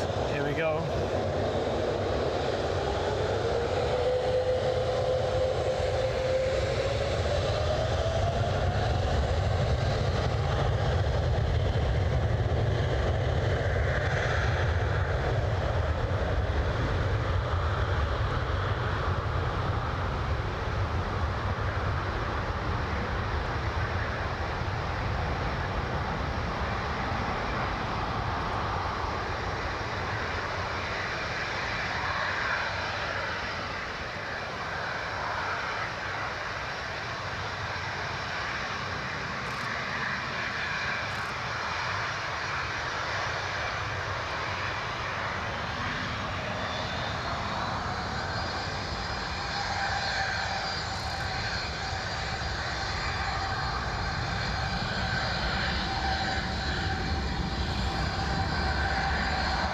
Some mumblings in the chat here, murmurings in the chat. Sam Thurlaway and Aaron Phillips seemingly in agreement. Do you know the Emirates pilot was waving at you? Well, I didn't, because I'm looking at a tiny little monitor screen, so I wouldn't be able to know. That'd be awesome if that was Awesome true. shout out to Mr. Pilot. Will it be? Hang on, we might have a photograph again. Oh, hang on. I'm being shown that. Oh, Excellent. awesome stuff. We're just seeing, thanks to a fellow spotter, that the pilot did acknowledge his It's a very engaged audience that we have here in the field. Oh, I'm absolutely buzzing with that. That is an awesome shot that the gentleman to our left managed to capture there. Absolutely brilliant. So yes, good spot, guys in the chat, Sam and Aaron. So, Jet2 It's a bit of off to Tenerife. bit of dark smoke at the far end of the airfield as well now, which Yeah, somebody burning tyres or something. yeah. Let's just, Jet2 Tenerife then. we'll pick that one up when this plane climbs out. Yeah. Are you on the Facebook group? The Facebook group for the airport? Yeah, the Newcastle spotters, yeah. Who'd you post under? Who are you? Kevin Carr. Kevin, pleased to meet you. I'm Mark anyway. I love to be able to sort of look at people's work and think, yeah, I've met them down at the airport. So, plenty of Jet2 emoji, RabH, HGC and Sarah Louise waving this plane off in style. Sounds like we're about to get underway. Les has confirmed he's got the VAR on the wave, in addition to the picture we've seen, and we've got it. Excellent. Fantastic. Still a few planes to go yet as well.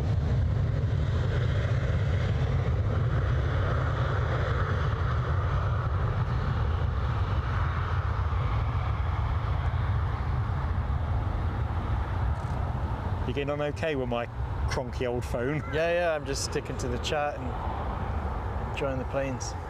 I think it was the scrolling between flight radar and the chat that was Yeah, draining it's the battery. I'm not very adept at it on that. I'm slightly better at it on the tablet. Lots of people winding back and seeing the wave as well. Sarah Louise, one of those. We'll timestamp that one, I think. No VR required for the telescope, says RabH. Laughing emoji. You just won't let us forget, Rab. Fair enough. Just remember, forfeit 20 might now involve you. But I'm only on one. But you've bought I you've bought a stake in it. You've bought a stake in I it. think I was given a telescope for that video montage from Esher Airfield as well, so I'm on 2. Yeah. Well, that didn't count though. That's off book. I get a suspension if I get to 5. Right. So we got suspension. Oh dear. Tui 737 off to Antalya. That'll be that one. Got a Jet2 in position. Been waiting a while. The Jet2 that's in position is going where, Edward? I'm not in flight radar Helicopter? anymore, Mark. Chopper time, folks. Just trying to work out. Can't see it. I think it's in the sun. Can hear it. This could be a right mackle up as a tracking opportunity. Right, let's see what we've got. Good afternoon to you, Freon Shout Out 1. Thank you for joining us. We're currently at Got it. Hops, I Newcastle. think. Whoa.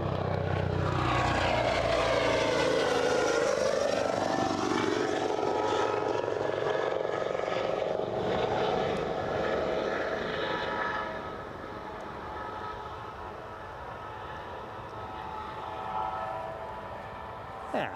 I think that is full house. We've even seen the police helicopters this afternoon. What's Newcastle got left on the table that we haven't seen today?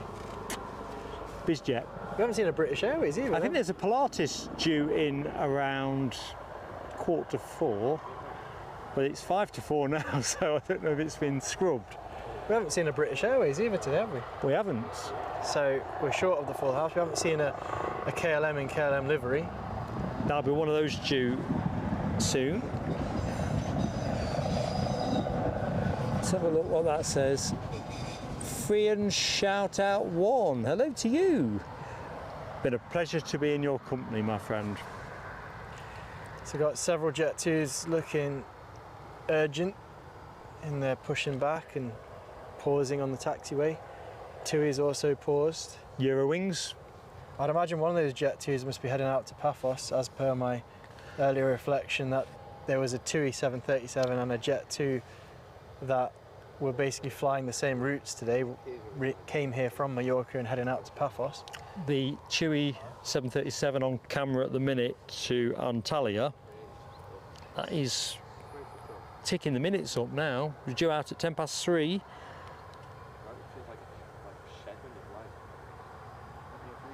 I want to see that Eurowings depart. I know, I think it was Rab H who was saying that that's going to be departing relatively soon.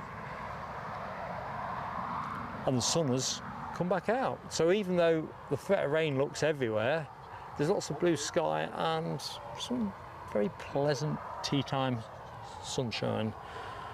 Really surprised by that. As H says, quite a breeze. Wasn't like that earlier. Yeah, gentle breeze, gentle breeze. But it was inducing until we switched ends. Some nice crabbing, you know, gentle crabbing to be fair, but True. whereas when we rocked up, there wasn't enough wind to blow a blooming cigarette paper down the street. Have we commented on that Ryanair? That's not pushback, is it? It's just off-stand parking. I've not made any reference to it. I don't think it's transponding. It's got doors closed and the stairs look quite attached, so I don't think it's going anywhere. It just must be just off-stand The parked. Jet2 behind the Tui is off to Dalaman. Dalaman. That Is the I one do in the know. foreground off to Paphos then, or am I... The one in the foreground, I'm going to have to refresh my flight radar because it's showing, unless, let's just get this right. The one in the foreground for the second time today is a Jet2 departure that I'm not seeing on my flight radar.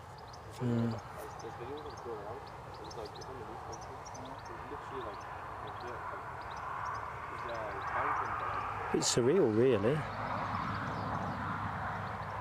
Thanks, Rab H, for confirming. When I checked this morning, there was a Pilatus there, because I quite like those. Yeah, they're quite eye-catching, aren't they?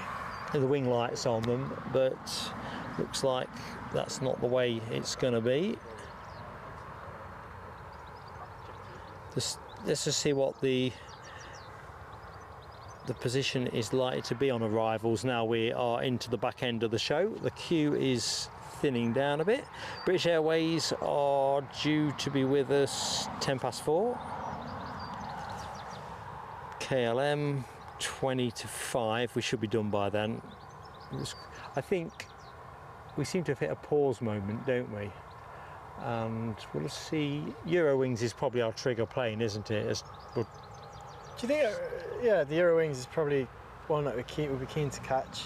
Do you think a runway change really messes with the flight plans and potential on-time departures of aircraft? Because it could be a coincidence, but there seems to be a lot more of aircraft getting pushed back off stand and sitting for what standing here feels like quite a long time before they get to depart. So there's a lot just sort of parked up, sitting and waiting. It does feel a lot like that, doesn't it? It really does. Apparently the EK36, the recent Emirates departure, got to #1 on flight radar. It did? Yeah. Awesome While it stuff. was here, or has it been up while for it something was- since? I assume it was because it was, people probably were looking for unusual activity, and probably the delay it was accumulating was interesting to people, I'd assume. I'm liking H's mojo. Like stripes, but not Smarties. I like the stripes. I can do Smarties as well, actually. But do like a stripe. Have I mentioned that? Alright, let's just... So there's our Eurowings baby bus. Even that Jet2 right at the back of the airfield, from our perspective, that's now getting passengers via bus. Oh yeah, good spot. And you were trying to tell me that your eyesight weren't so good. So that's been parked over there the whole show. But it's in play, so a bit hazy fantasy, so we'll not linger the camera. Good afternoon, Martin Saxton. Ian Nicholson, you are a rascal, and what can I say, buddy? Thank you so much. Doug Haburn has been gifted a membership by Ian Nicholson. I've lost count now, my notes have just gone mental. Thanks for your continued support, Ian. I'm completely baffled, as in like, oh, they've opened up the Ryanair at the front, so they must be getting into some kind of make ready.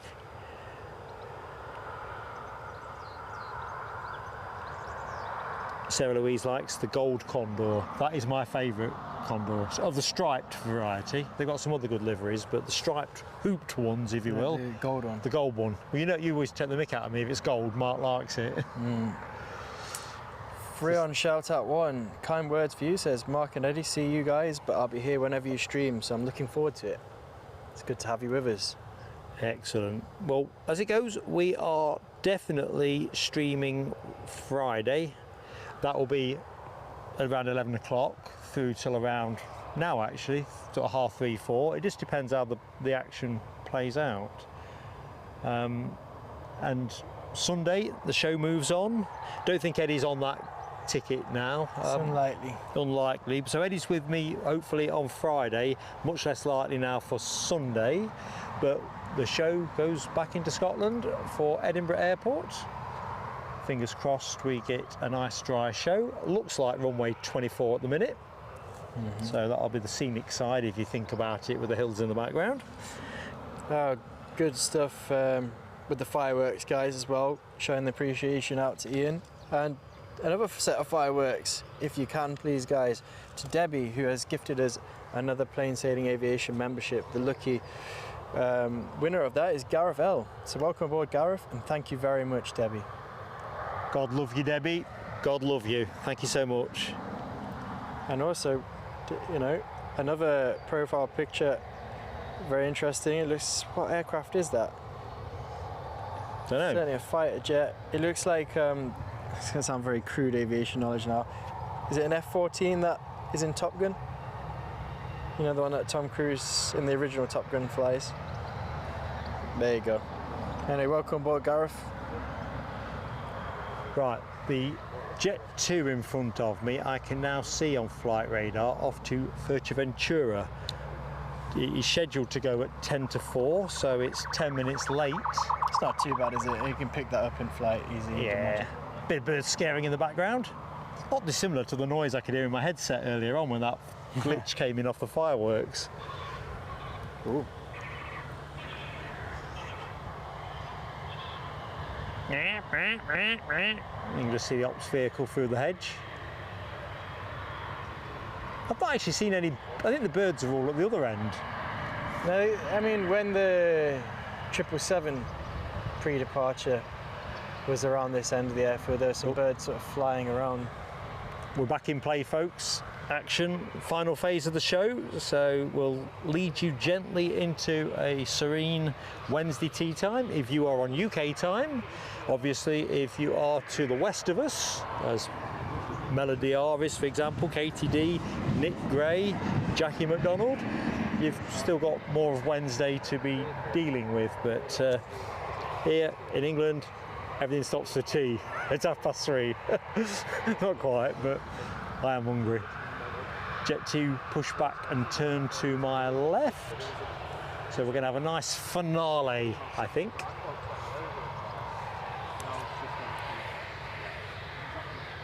When's the Eurowings due out? It's overdue out. I think it was due to go out. If memory serves, that was originally going to be 10 to 3. That can't be right. I might be conflating things. I'll investigate. I'll do what a diligent live streamer should do and actually look it up. Because I'm manning flight radar now, aren't I? True you are. True that. Right. Let's just see.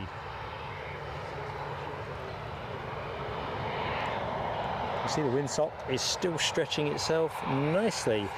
It was due out at 4:45, so actually it's now been listed as 5 to 4, and now it's 4 minutes past 4, so I'd say imminent. So we've got a standoff between the Tui and It's got a Jet2. kind of weird feel, hasn't it? You would feel a runway change was being contemplated. It isn't, looking at the way the sock's blowing. It's clearly going to stay as it is.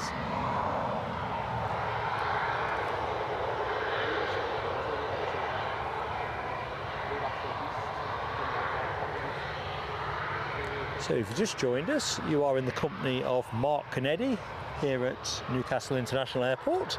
Action has broken quite kindly for us this afternoon, so we are into what you would say in football terms is time added on. Yeah.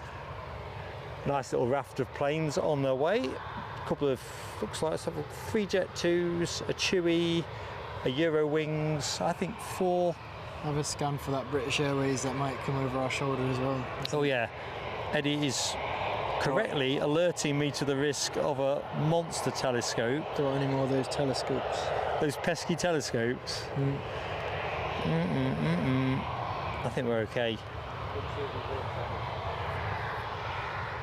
Although for those of you who like their spotty condors, not spotty condors, that's Brussels, stripy condors, the green striped one is currently passing Bishop Auckland, transiting between Frankfurt and San Antonio. Nice. Good afternoon, John Robbo. Great to have you with us, John. Thank you for subscribing and saying hi in the chat. Awesome stuff, buddy, and a like as well. Thank you, John. Actually, I've not looked to see what the like count is at the minute. 219. Be nice if we could clock out with 250, wouldn't it, if we can get somewhere near that. So if anyone's yet to do the biz over the likes, be part of that 250 story. My chat's not updating. I can't see. I'm out the chat at the minute. For some reason, everything's gone wrong. There we go. I'm back in. Hey, Britannia 079's there. Good afternoon to you. Britannia 079. Good afternoon, Mark. How goes it? And Sarah Louise answered my question about it being an F-14A Tomcat. I think I got froze out of the chat there, guys. That's why I went quiet regarding that element.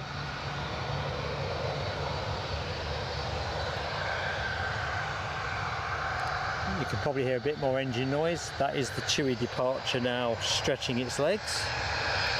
I'm liking it looks like a BMI baby tail fin as John Robbo's profile pic. Very nice. You've flown on one of those, haven't you? Yep. I distinctly remember. To Jersey. So Fuerteventura is where plane number 1 in this sequence is heading. Fuerteventura.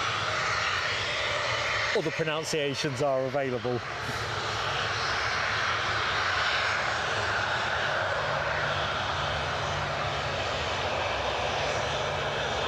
Looks like he might have a new nose cone on the front of him, a slightly different colour of grey.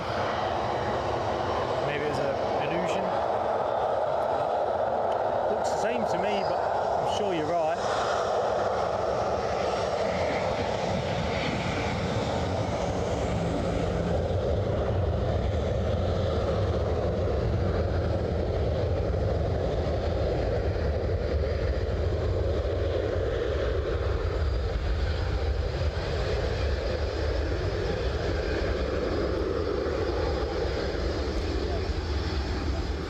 Could have sworn I felt a fat rain spot then.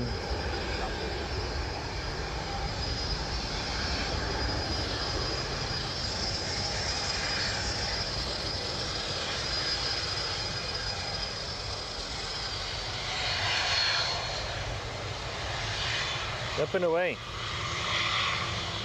Up and away in my beautiful balloon. That was for you, Debbie.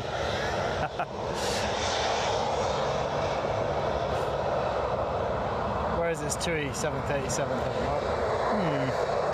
I think I was convinced it was Antalya, which it is. This being a 13-year-old 737-800.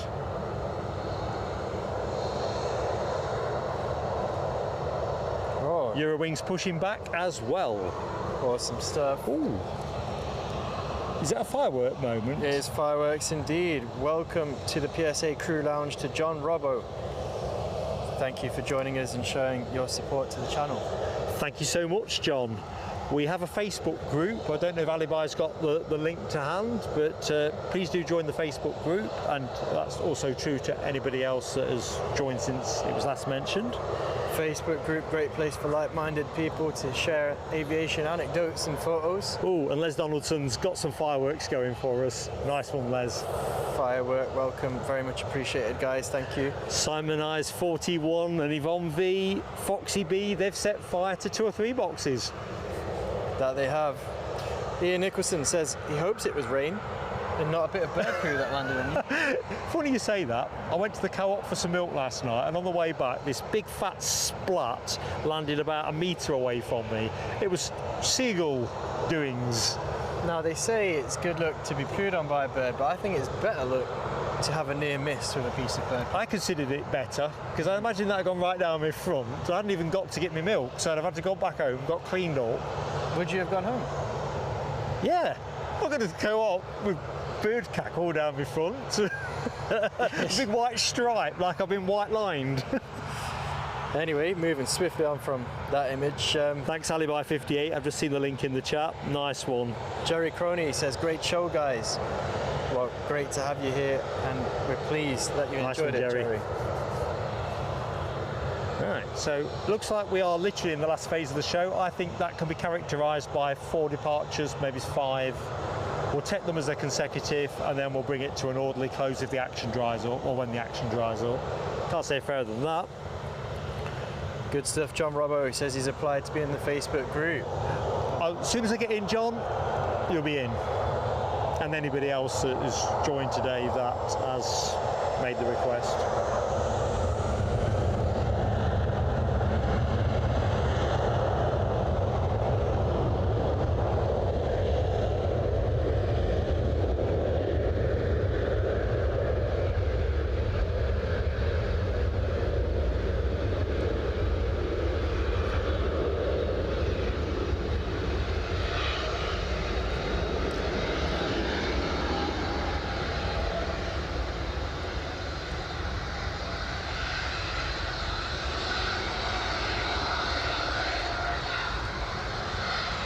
We watch the Antalya bounds Tui 737 takeoff. Les Donaldson reliably informs us it's 226 likes up currently. That's awesome, guys. Thank you very much. Thanks to everyone who has hit the like button today, who has subscribed, took out membership, gifted memberships. It's been a hoot, hasn't it? A real hoot. Generous donations. Giving your time to us as well, you know, contributions in the chat. I mean, originally I thought I've changed the plan 2 or 3 times this week, and when I think on, one of the things we were going to do was live stream to Facebook as well as this stream. But as Eddie will probably explain more articulately. Yeah, we had a bit of technical difficulties with that. That's what I normally say. Is that the articulate explanation? Well, the articulate explanation is when you want to open up a page on Facebook, a sort of a public facing page, much like our YouTube channel.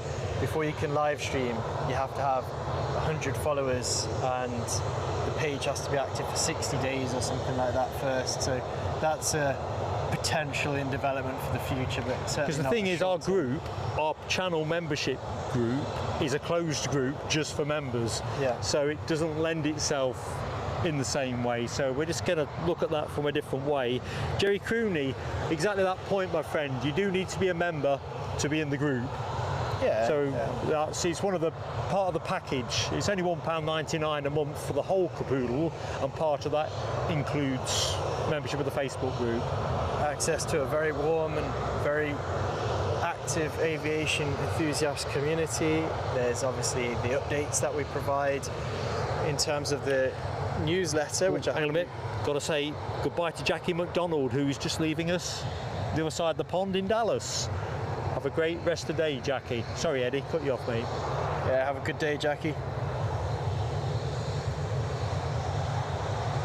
I know this will sound daft, but that Eurowings baby bus, I think it might be there, just peeking its nose out behind the... oh, I can see it. Folks, I was starting to think it had gone and I'd somehow missed it. There it is. More on that in a bit.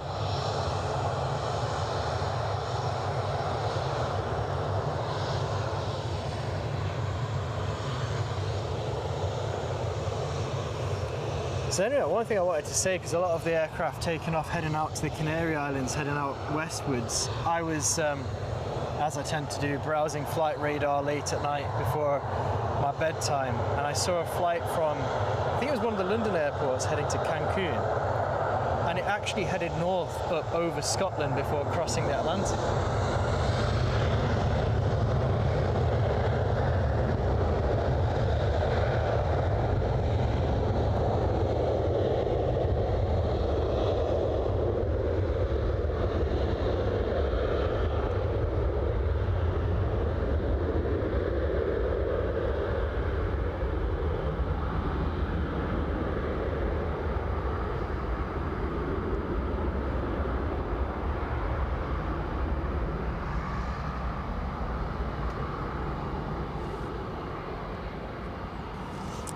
Which, noting that rather, from my perspective, unusual flight plan with my basic geography, knowing that Mexico is probably south and east of our position here in the United Kingdom, led me to Google it. Why do planes head north when departing the UK before heading out over the Atlantic? And apparently it's to do with the curvature of the Earth, and actually that is the shortest route to Mexico. That would have been my punt, but you're right, it feels kind of counterintuitive, doesn't it, till you put it in those terms. I found it fascinating, which prompted me to try and find other aircraft in the air on flight radar that was taking a similar route, and yeah, it was brilliant.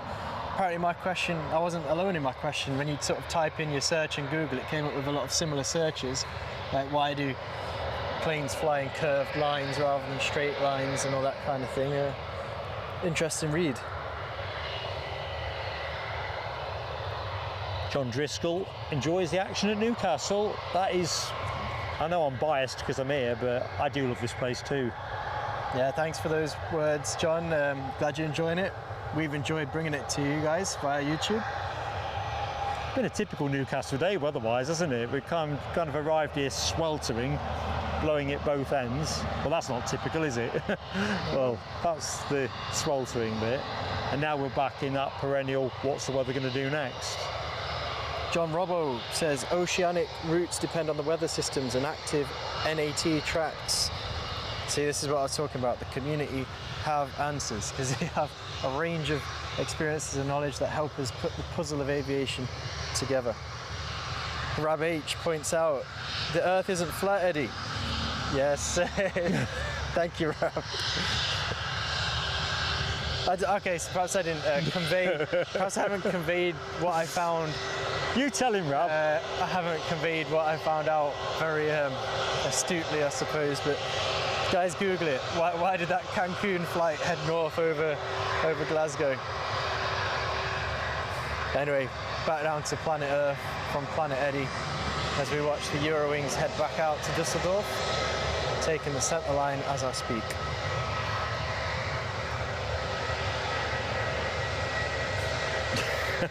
Alibi reckons the world is burger-shaped from your perspective.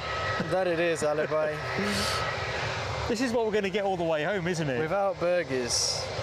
What's a life without burger? You know what, I was actually considering asking Mark to drop me off.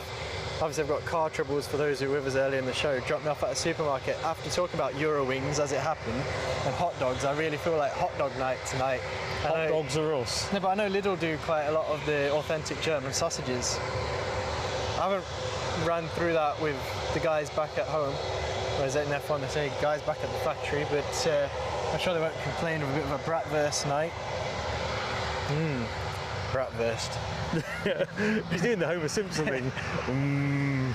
That is about 2 inches of drool hanging off his chin, so he really is hungry. I'm feeling quite hungry. Good afternoon to you, Mike Wild. Hi, Mike.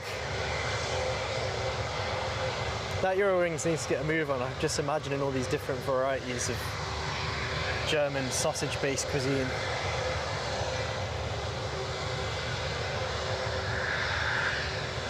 There we go, Sarah Louise to the rescue. I've read a Flight Radar 24 blog post on a similar thing about why planes that fly to us fly north and then south.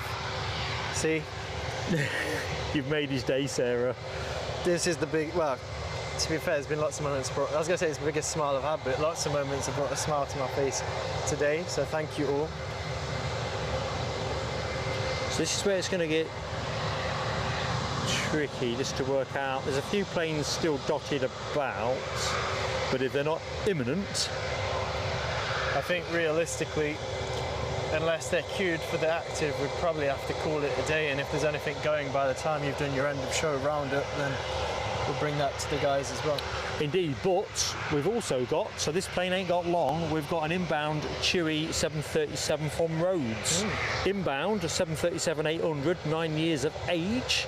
Been in the sky 4 hours 16 minutes. That is just lining up for finals, so we're going to get a bit of hedge hopping now. I'd love it if it actually landed over the top of that Eurowings, if that was... Well, our friend with the stills, he'll have the best result, won't he, if he gets the shutter speeds and everything in the right place.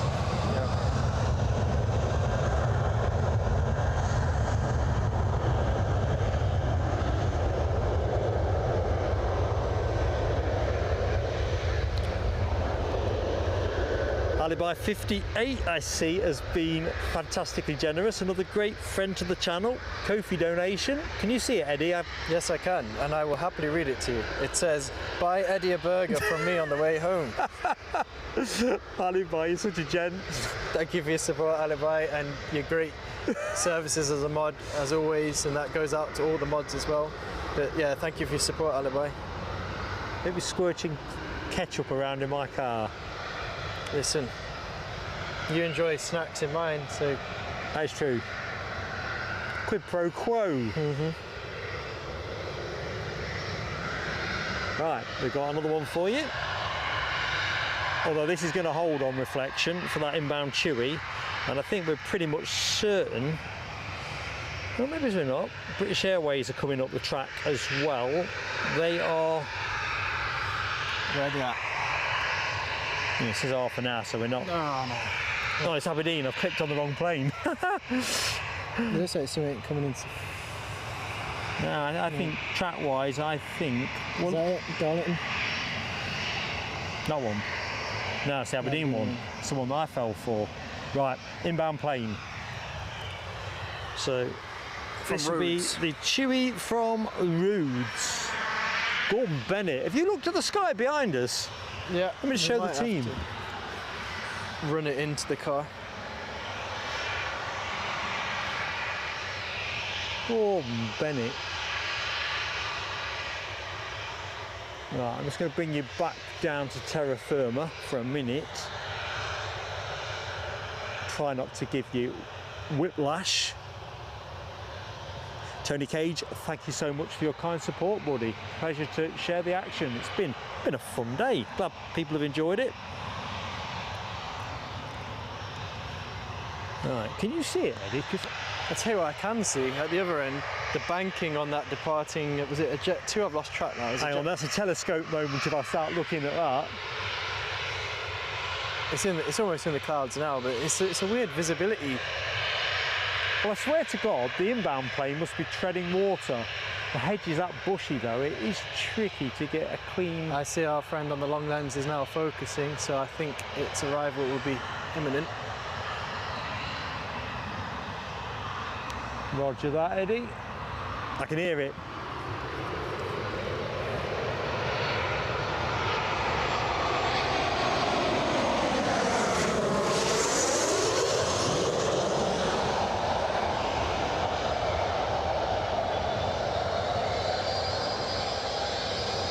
Oh, plenty of smoke. Oh, bit of a hop there, was it not? Yeah. I know it's probably because it's our first landing with that perspective of the show, but it felt quite dramatic as it zoomed over the hedge. With the colour scheme being what it was quite hard to pick up. So Abby Garvey might be getting the BA that I picked up off flight radar. Enjoy it. Kind words from Tony Cage, top stream, he says. Thank you for joining us. Bit of emoji action as well. Tui emoji action from HGC and Sarah Louise. Let's get the Jet2 emojis out one last time. We'll pick this one up in a minute. We think one last time, but I think this could be the last Jet2 of the show. Yeah. Les Donaldson says Boeing. Rab H says Bosch. It was a Bosch Boeing. Bosch Boeing. And he has gone right down to the far end of the runway as well. What, nursing a flat? No, I think just threw it down with a lot of enthusiasm. Britannia 079 puts it very succinctly. 2 nice landings. Yeah, echo that. And here come the Jet2 emojis. Jet2 Spamathon, Simon Ice 41, Sarah Louise, Yvonne V, John Robbo, Les Donaldson and Rab H. Here we go.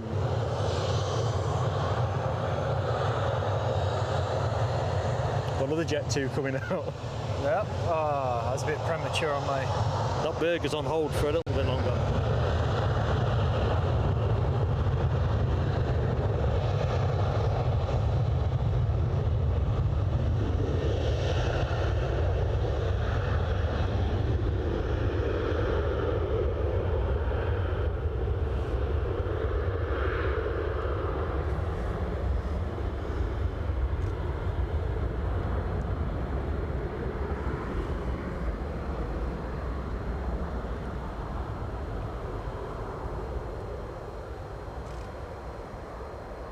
And airborne. Beautiful grey silhouette with the backdrop of one of the last remaining pieces of clear blue sky that we have over our position. Don't make me laugh. Shaking with laughter.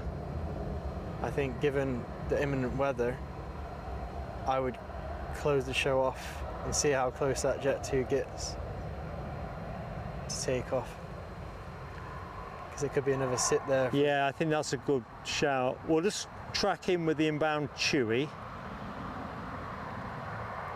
Just waiting for the bank shot on this departure.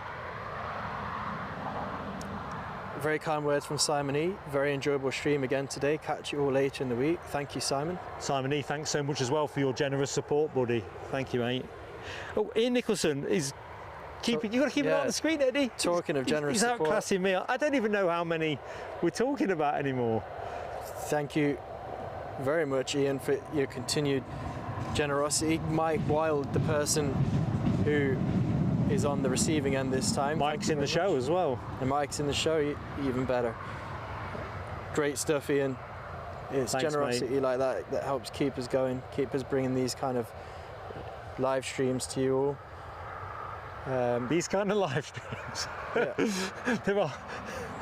There are other kinds out there. We're a lucky dip, kind of. You never know what we're going to serve up. But it's always fun, I think.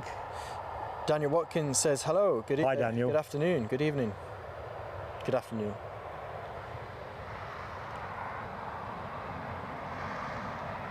I think we're going to get one more plane. So what we'll do is exactly what Eddie said. We'll do the post-show credits bits. That's the best way to do it, because if it does start raining, we can protect the kit quickly enough. We'll just be sodden. I'm at the lighter weight end of me too. live streaming as well, so if I get wet, get cold, might affect my match fitness for Friday. You're going to get a cold. I need double the burgers. Double burgers. Sarah Jane says, raining in Scarborough. Just got to feel like anything could happen, doesn't it? It really does. Right, let's... Eddie, have a quick look round, put your sharper eyes on the scene. Yeah, I think by the time that you've closed the stream down in your usual manner, it'll become clear whether we can expect an imminent Jet2 departure or whether that will be a bit... It might be the plane to finish on, mightn't it? It might be. Let's do it that way around. So, bear with me, folks. We are literally going to do the show close, and then we hope to finish with this. It's moving, isn't it? It's moving. We'll stick with it. So there we go. Where's it heading? It's coming our way. And Oh, as in like where it's going. beyond. That's really what you're asking. I can see 2 planes transponding, but of course we've just had that Tui arrival, so let's assume roads. Roads. One in, All one roads out. lead to roads. It does seem rather synchronised, Tui and Jet2's. I think Linda Cooper's destinations off and- to Rhodes with Jet2 Yeah. soon. Not this soon, September if I remember, but yeah. Lovely destination.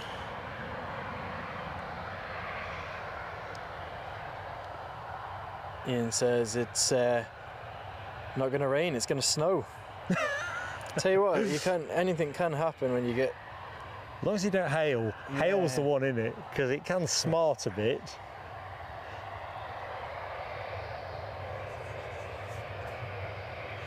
HGC says 244 likes, so 6 more for the 250. So if you are watching the show, you've yet to dispense the magic like. Let's finish with a flurry. Let's bring the 250 up, and then we'll concentrate on getting Eddie matched up with a burger. Burgers are good, said no one. Well, good for your health. Burgers are delicious. Old Ronald McDonald. I want to find out where my nearest Wimpy burger is. I've been tantalised. I like the Five Guys burgers are nice, but Was that the Five Guys burgers? yeah, but they are. Never had one. I'm not sure if I'm entirely satisfied with the price point, but then it feels like a superior burger. So what would you spend on a good all-round burger? I can't believe I'm having this conversation. For me, a really, really good burger shouldn't cost more than, no more. So I'm on about perhaps now like a restaurant standard burger. I find £15 to be peak. Top banana. That's as good as it gets. You're wanting a lush experience. I'm wanting like the best burger experience of that. In terms of a fast food burger, I feel £5 to £10, but you'd want fries with that. Anyway, we're here for the aviation, and here is the last Jet2 of our live stream. It's Dr. TX, as in registration GDRTX.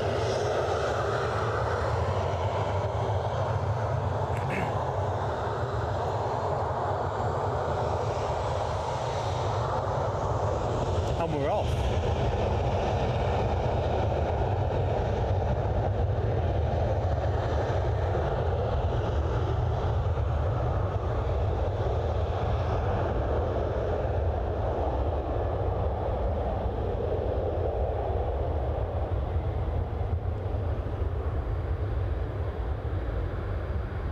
So I think Tony Cage is right. Perhaps £7 max for an actual burger on its own for sure. It's tough, isn't it? Can't beat ones you've done yourself on a barbecue either. They always taste good. I think they're the best, if I'm honest. And we ain't had a barbecue this summer. Tells you a lot. I did one for you on my daughter's birthday. I mean, at home, like. I wasn't dismissing your efforts. Our barbecue's not been out. You probably noted that. You probably thought not been invited round, but it's a lot of thoughts on the whole burger thing. But you know what? I think burgers have gone up a lot in price. Like even if you went for like the fanciest burger from the fanciest place these days, see in my mind like the most ever that I'd spend on a very special burger, like I said, was 15. But these days, you know, the price is all creeping up. I think the McDonald's burgers as well, you can get yourself, just depends, the whole kind of have it on its own or with a meal conflates the issue a little bit, but anyway. I'm liking the crossover in genre presented by Foxy B. The local pizza place does top burgers. Yeah, and a better price as well. And you kind of say counterintuitive, you say go there for your pizzas, wouldn't you? I know, I'll leave you guys to ponder the thoughts of burgers. Here we go. So if you do a bit of quick double checking of flight radar, I'm going to close the show in fact, I'll let you monitor sound if you like. Can you hear me, can't you? Yes. You can hear me loud and clear. I'm just going to go right side of the camera in a jiffy. Let's just see how that works out. Ah, there we go. How are you all doing? Hang on a minute, going back the other side. I don't know if I've caught something. No. That was a dry run, sorry about that comic chaos. Thank you so much everybody that has watched our live stream here at Newcastle International Airport.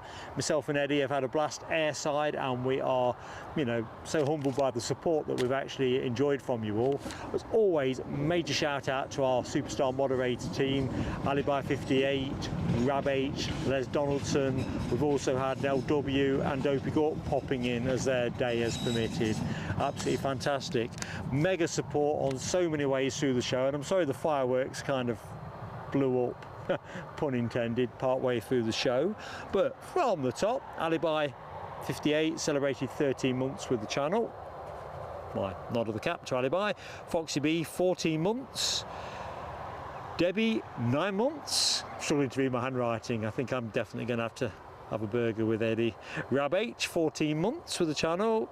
And Nick Gray, 10 months. So fantastic support. Membership, loyalty, everything to a channel, and we're no exception to that, so thank you very much. Yvonne V, 5 months with the channel, and Simon E got the gifting going, gifting 5 memberships very generously. DB Bassman, 11 months with the channel. H very kindly gifted 5 memberships to us, and then we got into the Ko-fis, which are fantastic for us because we get to keep all of the Ko-fi rather than having to give 30% out to YouTube. Sarah Louise very kindly Ko-fi'd us. Terry the artist very kindly Ko-fi'd us. Ian Nicholson, I don't know what to say to Ian Nicholson. God love you, man. You've completely, my notes make no sense. Well, these little squiggles in the corner, I kept crossing off like some kind of bookish tic-tac, and I have no waking clue now how many memberships you kindly gifted us. I think 9? And I'm sorry if I've not got the accurate count, I genuinely kept losing it. So I will do a proper count up and it'll all go into the community post. But beyond doubt, you've been very generous to us as well, mate. I made that a lot of fun, actually, putting my old grey matter to the test. Our friend Political Bias very kindly Ko-fi'd us as well. Ian Nicholson celebrated 4 months with the channel. Les Donaldson, the one and only, very kindly super chatted us. And Yvonne V Ko-fi'd us after creating some mystery suspense with the someone. Thank you so much, Yvonne, means so much. And then Debbie very kindly gifted us a membership, and we welcomed John Robbo to the Plain Sailing Crew Lounge, member of our community now, so thank you so much. And John and anyone else that is a member that has put their requests through while we've been on air, once I've got back, had a cup of tea, I'll be welcoming you aboard. Be grateful to know what you think of it when you're in as well, actually, because that's always interesting. Eddie, have I missed anything else? No, just really big thanks to everyone who's watched, commented, subscribed, became a member, generous with their donations and supports, being a member. Ian Nicholson. Oh, you're a card, Ian. Thank you so much, mate. I don't know what to say. Tabin Khan says, oh no, let's just go. Anthony Rue was gifted by Ian Nicholson. Excellent stuff. Lucky 7 says 13. Is that 13 gifted memberships? Because I could believe it. It's just like bum bum bum bum bum. You must be heading that way. Yeah, I honestly, I can't think that's happened before. I think Ian pushed me quite close once before recently down here, but this one I've completely and utterly. Good thing I'm not tallying out aircraft back in, you know, on an RAF base or something. Awesome. Oh, hang on a minute. What's going on here? Brilliant generosity, and of course HGC says 251 likes as well. So that was lovely as well. My tablet has just stopped. I'm just going to see if I can jerry rig some juice in it. No, I can't. What is there anything specifically for me? No.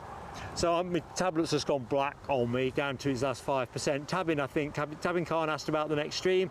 That will be the next away stream. That is, as I mentioned in the stream, that is Zurich. We'll do more on that generally in the lead up to that. Members have already got all of the information that we're able to share at the moment, but it's locked and loaded, so look forward to that. Next show is Friday here at Newcastle International Airport.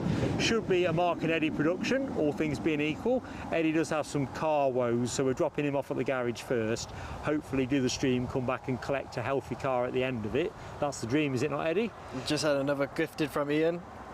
So thank you very much. We'll stay on air now till 6 o'clock and see how our look lasts. Ian, thanks, mate. The beneficiary is Mark 176. Oh, excellent. We know Mark 176. I don't know if he's in the show this afternoon, but yeah. And Good stuff. Alibi as well, with another act of generosity into the absolutely awesome. Gifted another plain sailing aviation membership, and that went to Gary Davis. Alibi, you're a mate. Thank you. And welcome aboard, Gary. I don't know why I'm even looking at this thing, because it's just gone completely... we were riding light today, we didn't think we'd be live this long, so awesome. So Friday, 11 o'clock, we're going to be down here again at Newcastle, and of course, if you can't make that, hopefully you'll be able to make Sunday when we are back at Edinburgh International Airport for our regular Sunday show, joined airside, or trackside should I say, by John Mackenzie, who's going to be in the UK from Hong Kong. So I think that's the broad strokes. Whatever you're doing with the rest of the day, have a great one. Until we see you again, stay safe and all the sensible things you need to do, and have fun as always. Final word to you, Eddie, I think. Thank you for everyone for sharing your afternoon with us. Right, in which case, see you soon, folks.